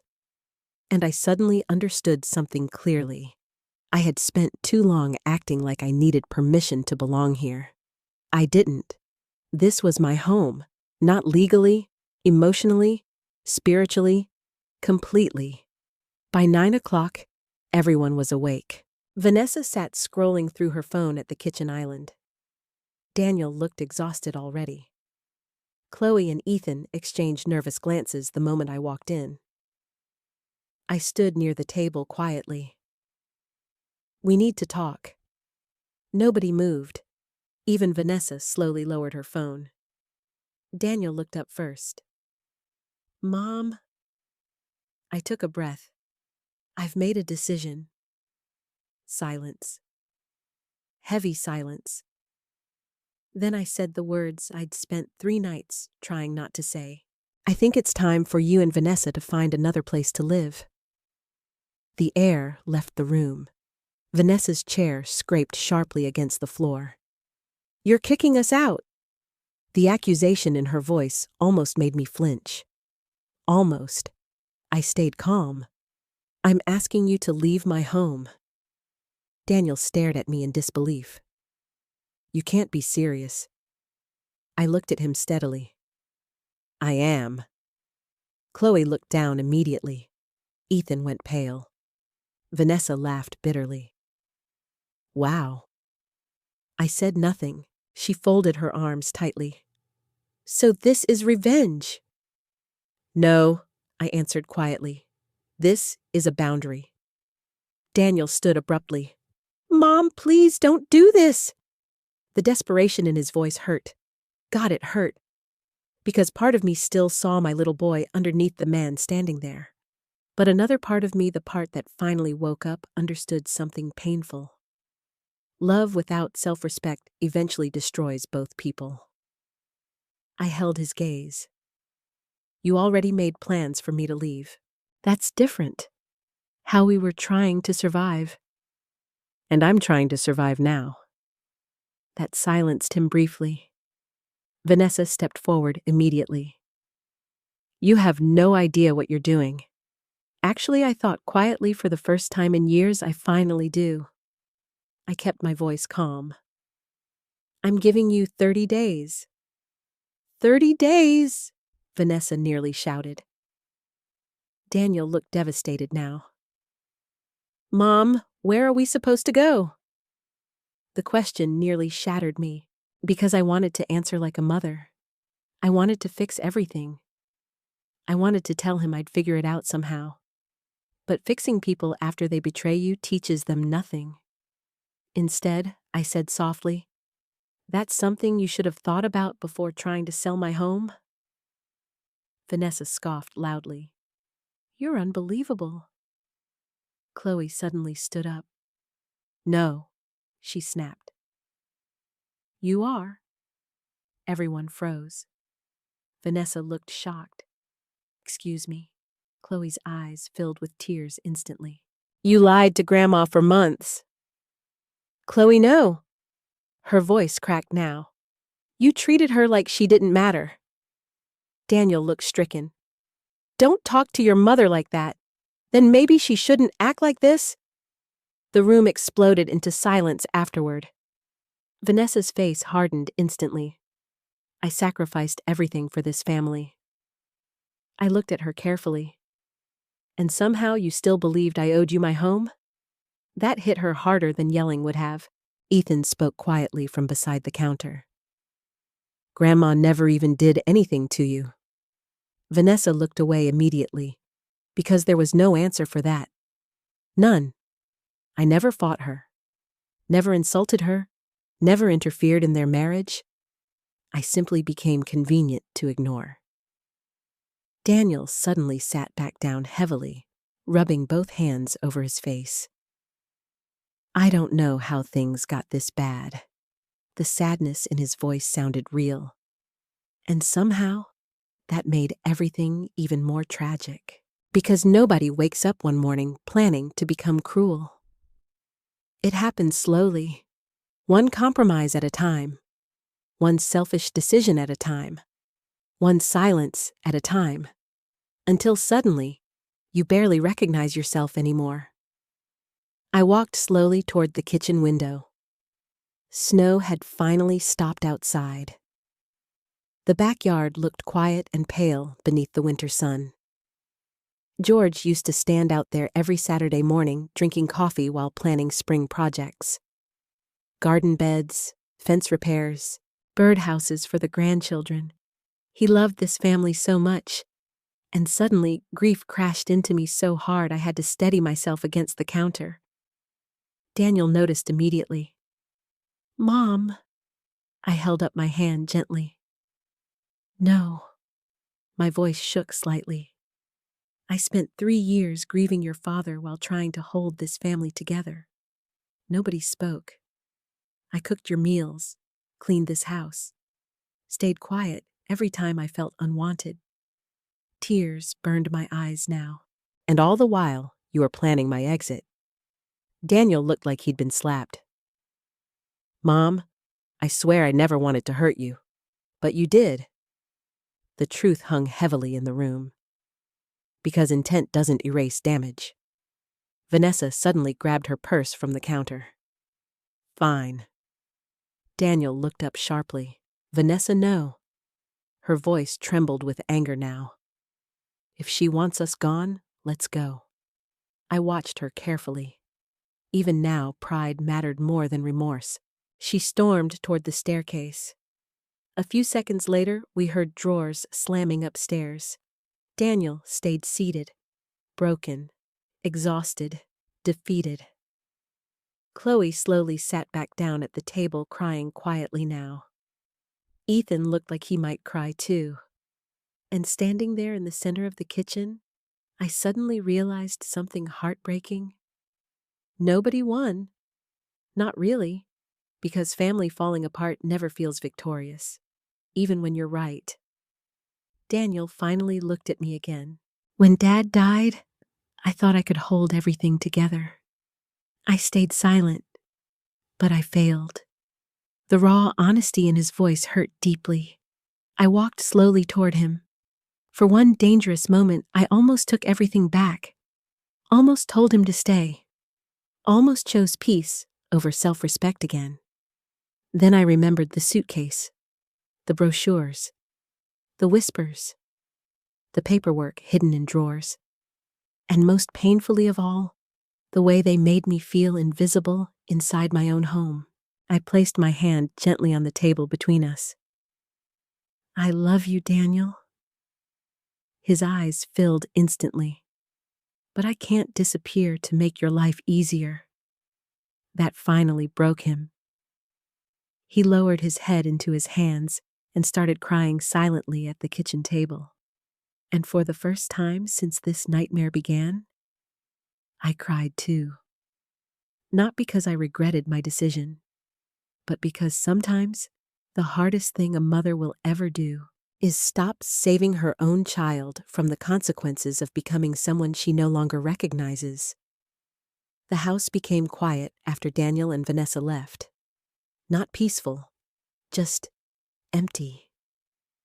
Their moving truck pulled away on a gray Tuesday morning beneath a sky heavy with snow clouds. I stood behind the living room curtains, watching silently while strangers loaded boxes into the back of the truck. Vanessa never looked toward the house once. Daniel did, 3 times. Each time his face carried the same expression: grief, regret, shock. Like he still couldn't fully believe everything had fallen apart this way. Neither of us spoke much during those final days before they moved out. What was there left to say? Some wounds become too large for conversation.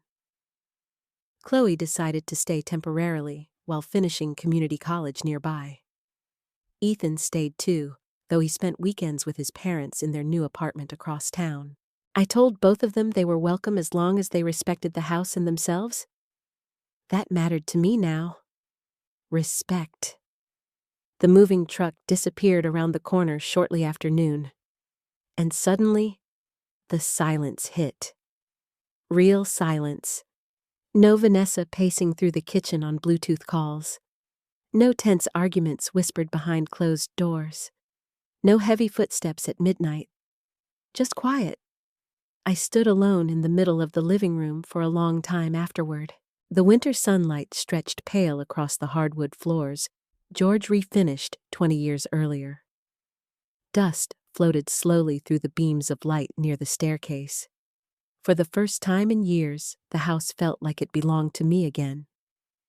And somehow, that realization hurt almost as much as it healed.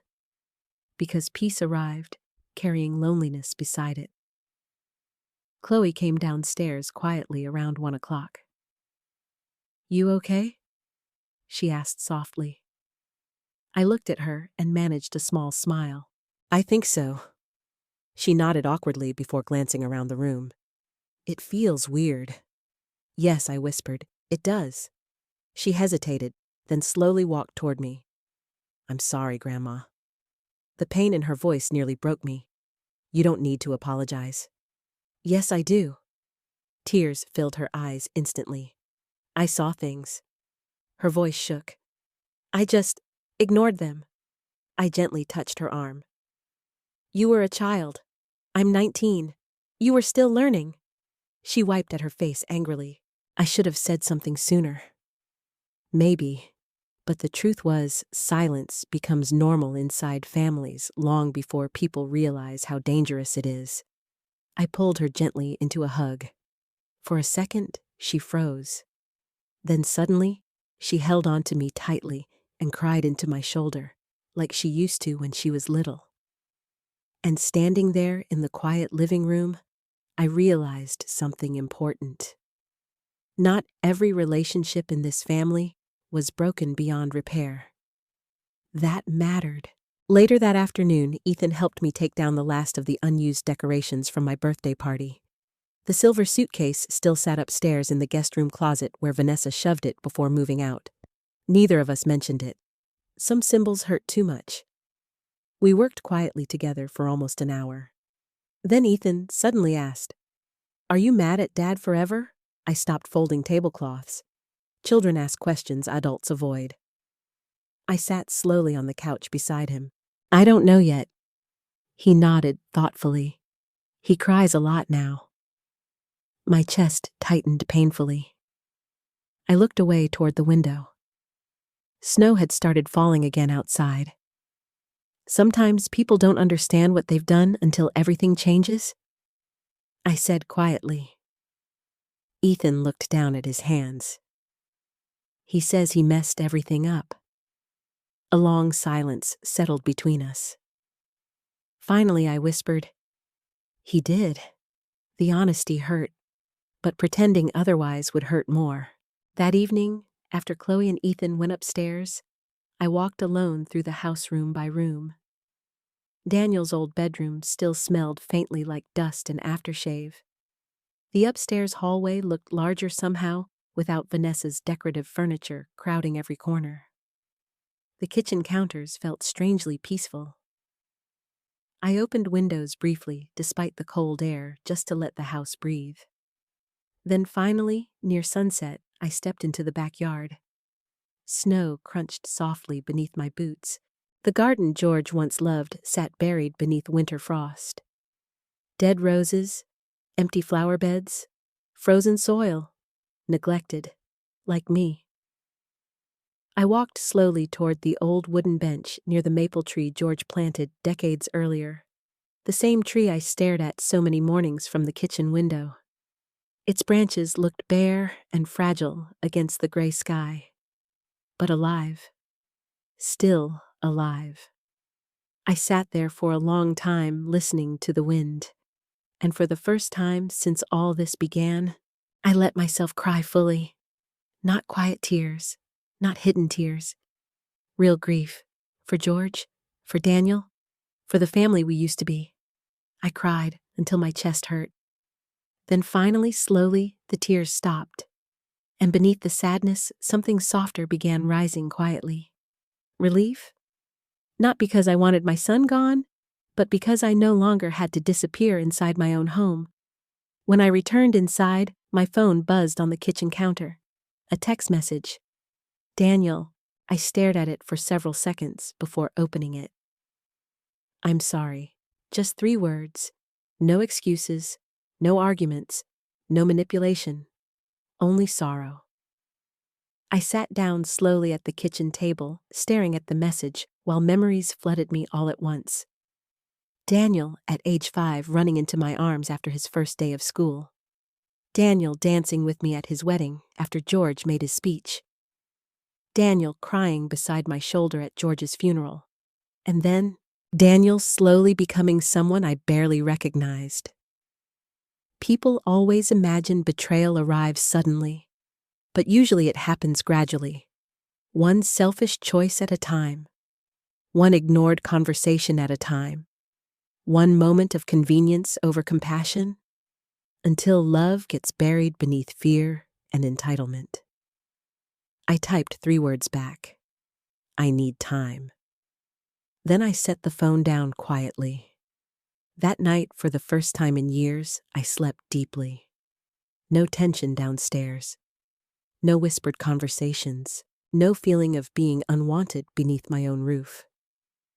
Just silence. Healing silence.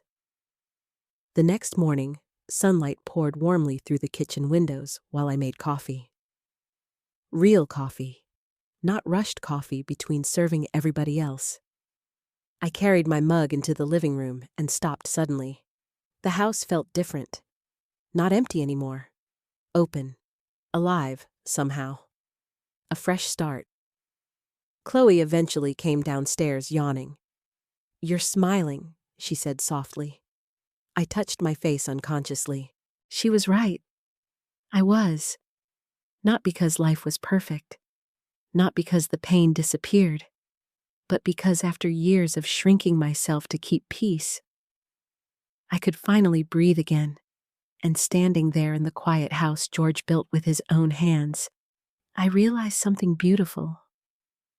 Being alone was painful, but being invisible had been far worse. Spring arrived slowly that year. The snow melted from the yard in uneven patches, revealing frozen grass underneath. Tiny green shoots eventually pushed through the soil near the flower beds George once cared for so lovingly. For the first time in a long while, the house felt warm again.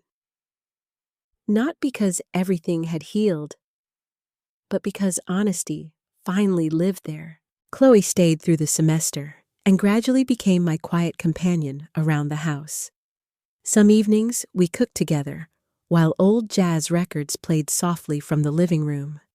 Other nights, we sat at the kitchen table, drinking tea and talking about things we'd both ignored for too long.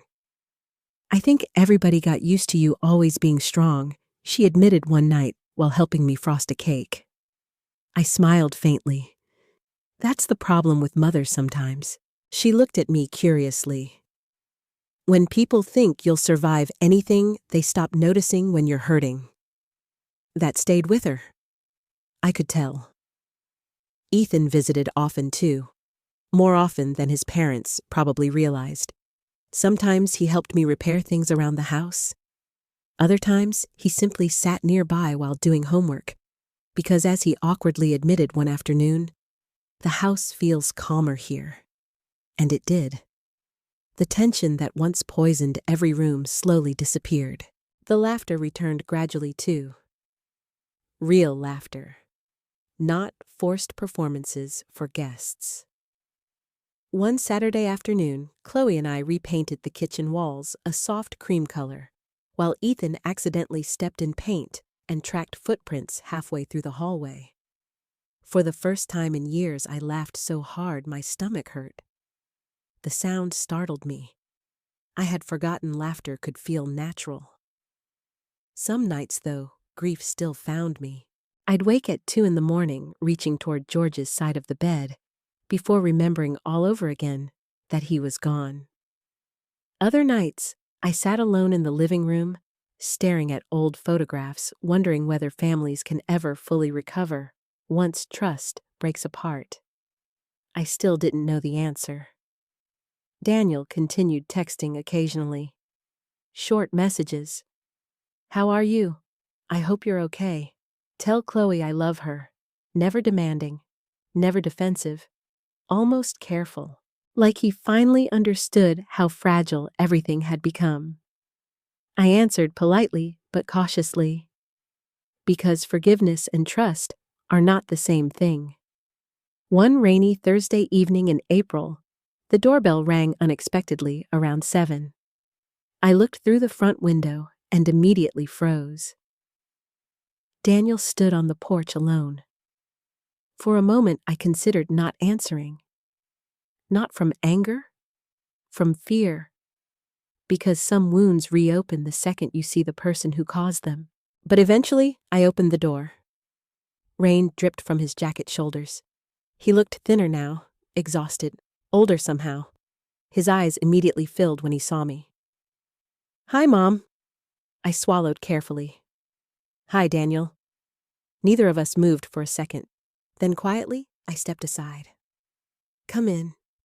He entered slowly, like a man walking into a church after years away. His eyes moved around the living room. The new curtains Chloe helped me pick. Fresh flowers near the fireplace. The repaired lamp Ethan fixed himself. The house looked alive again, and I think Daniel noticed immediately. "I almost forgot how this place feels when it's peaceful," he admitted softly. The honesty hurt. I gestured toward the kitchen. "Coffee?" He nodded. We sat at the table quietly while rain tapped against the windows. For several minutes, neither of us spoke. Then finally, Daniel looked down at his coffee cup and whispered, "I'm ashamed of myself." The rawness in his voice caught me off guard. "I should have come to you," he continued. "From the beginning." "Yes." Tears filled his eyes instantly. "I know." The sight of my son crying still affected me no matter how much pain existed between us. That's motherhood too. Love doesn't disappear simply because trust breaks. Sometimes that makes healing harder. Daniel rubbed his hands together nervously. Vanessa and I separated. I looked up sharply. "What?" He laughed bitterly. "Turns out financial collapse isn't great for a marriage." Sadness moved quietly through me. Not satisfaction, just sadness. Because once upon a time, they loved each other deeply. I remembered their wedding day vividly. George dancing with Vanessa, while Daniel looked at her like she hung the stars. What happened to all of us? Daniel stared toward the rain outside. She blames me for everything now. And what do you blame yourself for?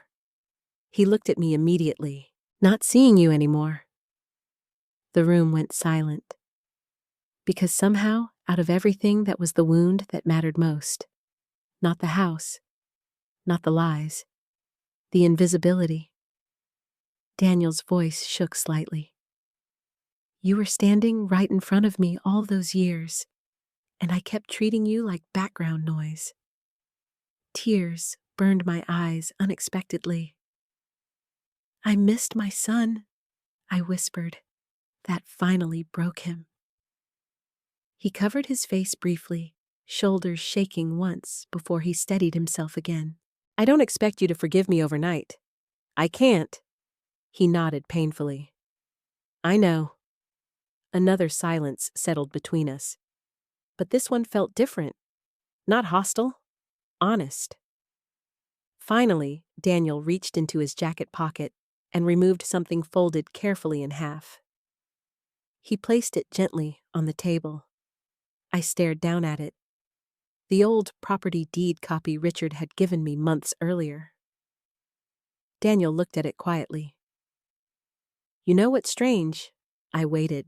All this time I thought that paper represented power. He smiled sadly, but it never really did. I looked at him carefully. What do you mean? He met my eyes. The real problem wasn't the house. The rain outside softened to a drizzle. Daniel's voice lowered. It was that somewhere along the way? I forgot you mattered even without it. My throat tightened painfully, because finally, he understood. The house was never the real betrayal. Being unseen was. Daniel stood slowly a few minutes later. I should go. I walked him toward the front door. Before leaving, he hesitated, then quietly asked, Do you think someday we'll be okay again? I looked at my son standing beneath the porch light, older, broken, human again. And for the first time in a very long while, I saw not the man who betrayed me, but the frightened little boy George once taught to ride a bicycle in the driveway. I answered honestly, I think healing takes time. He nodded slowly. That's fair. Then after a long hesitation, he whispered, I love you, Mom. The tears I'd been holding finally slipped free. I love you too. He left after that, and I stood at the doorway long after his car disappeared into the rainy darkness. Not healed completely, not magically repaired, but hopeful. Because families don't survive by pretending pain never happened. They survive when people finally choose truth over pride. Later that night, I sat alone in the living room holding the deed in my lap. Months ago, I thought that document represented protection. Now I understood something deeper. It wasn't proof that I owned the house.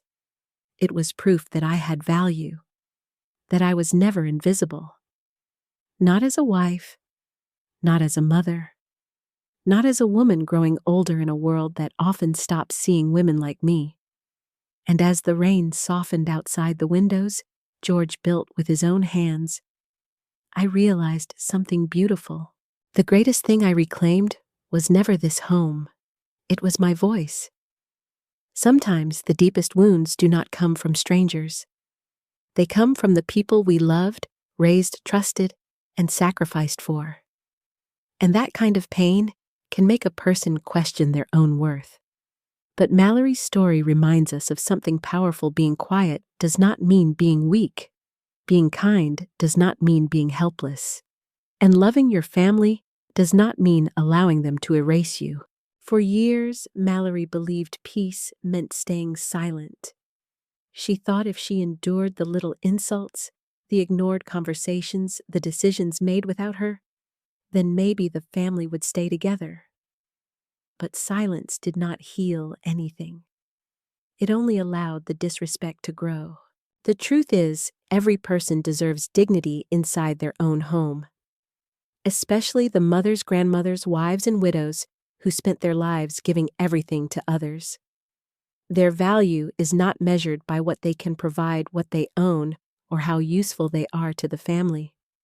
Their value exists because they are human, because they loved, because they built, because they mattered long before anyone needed something from them.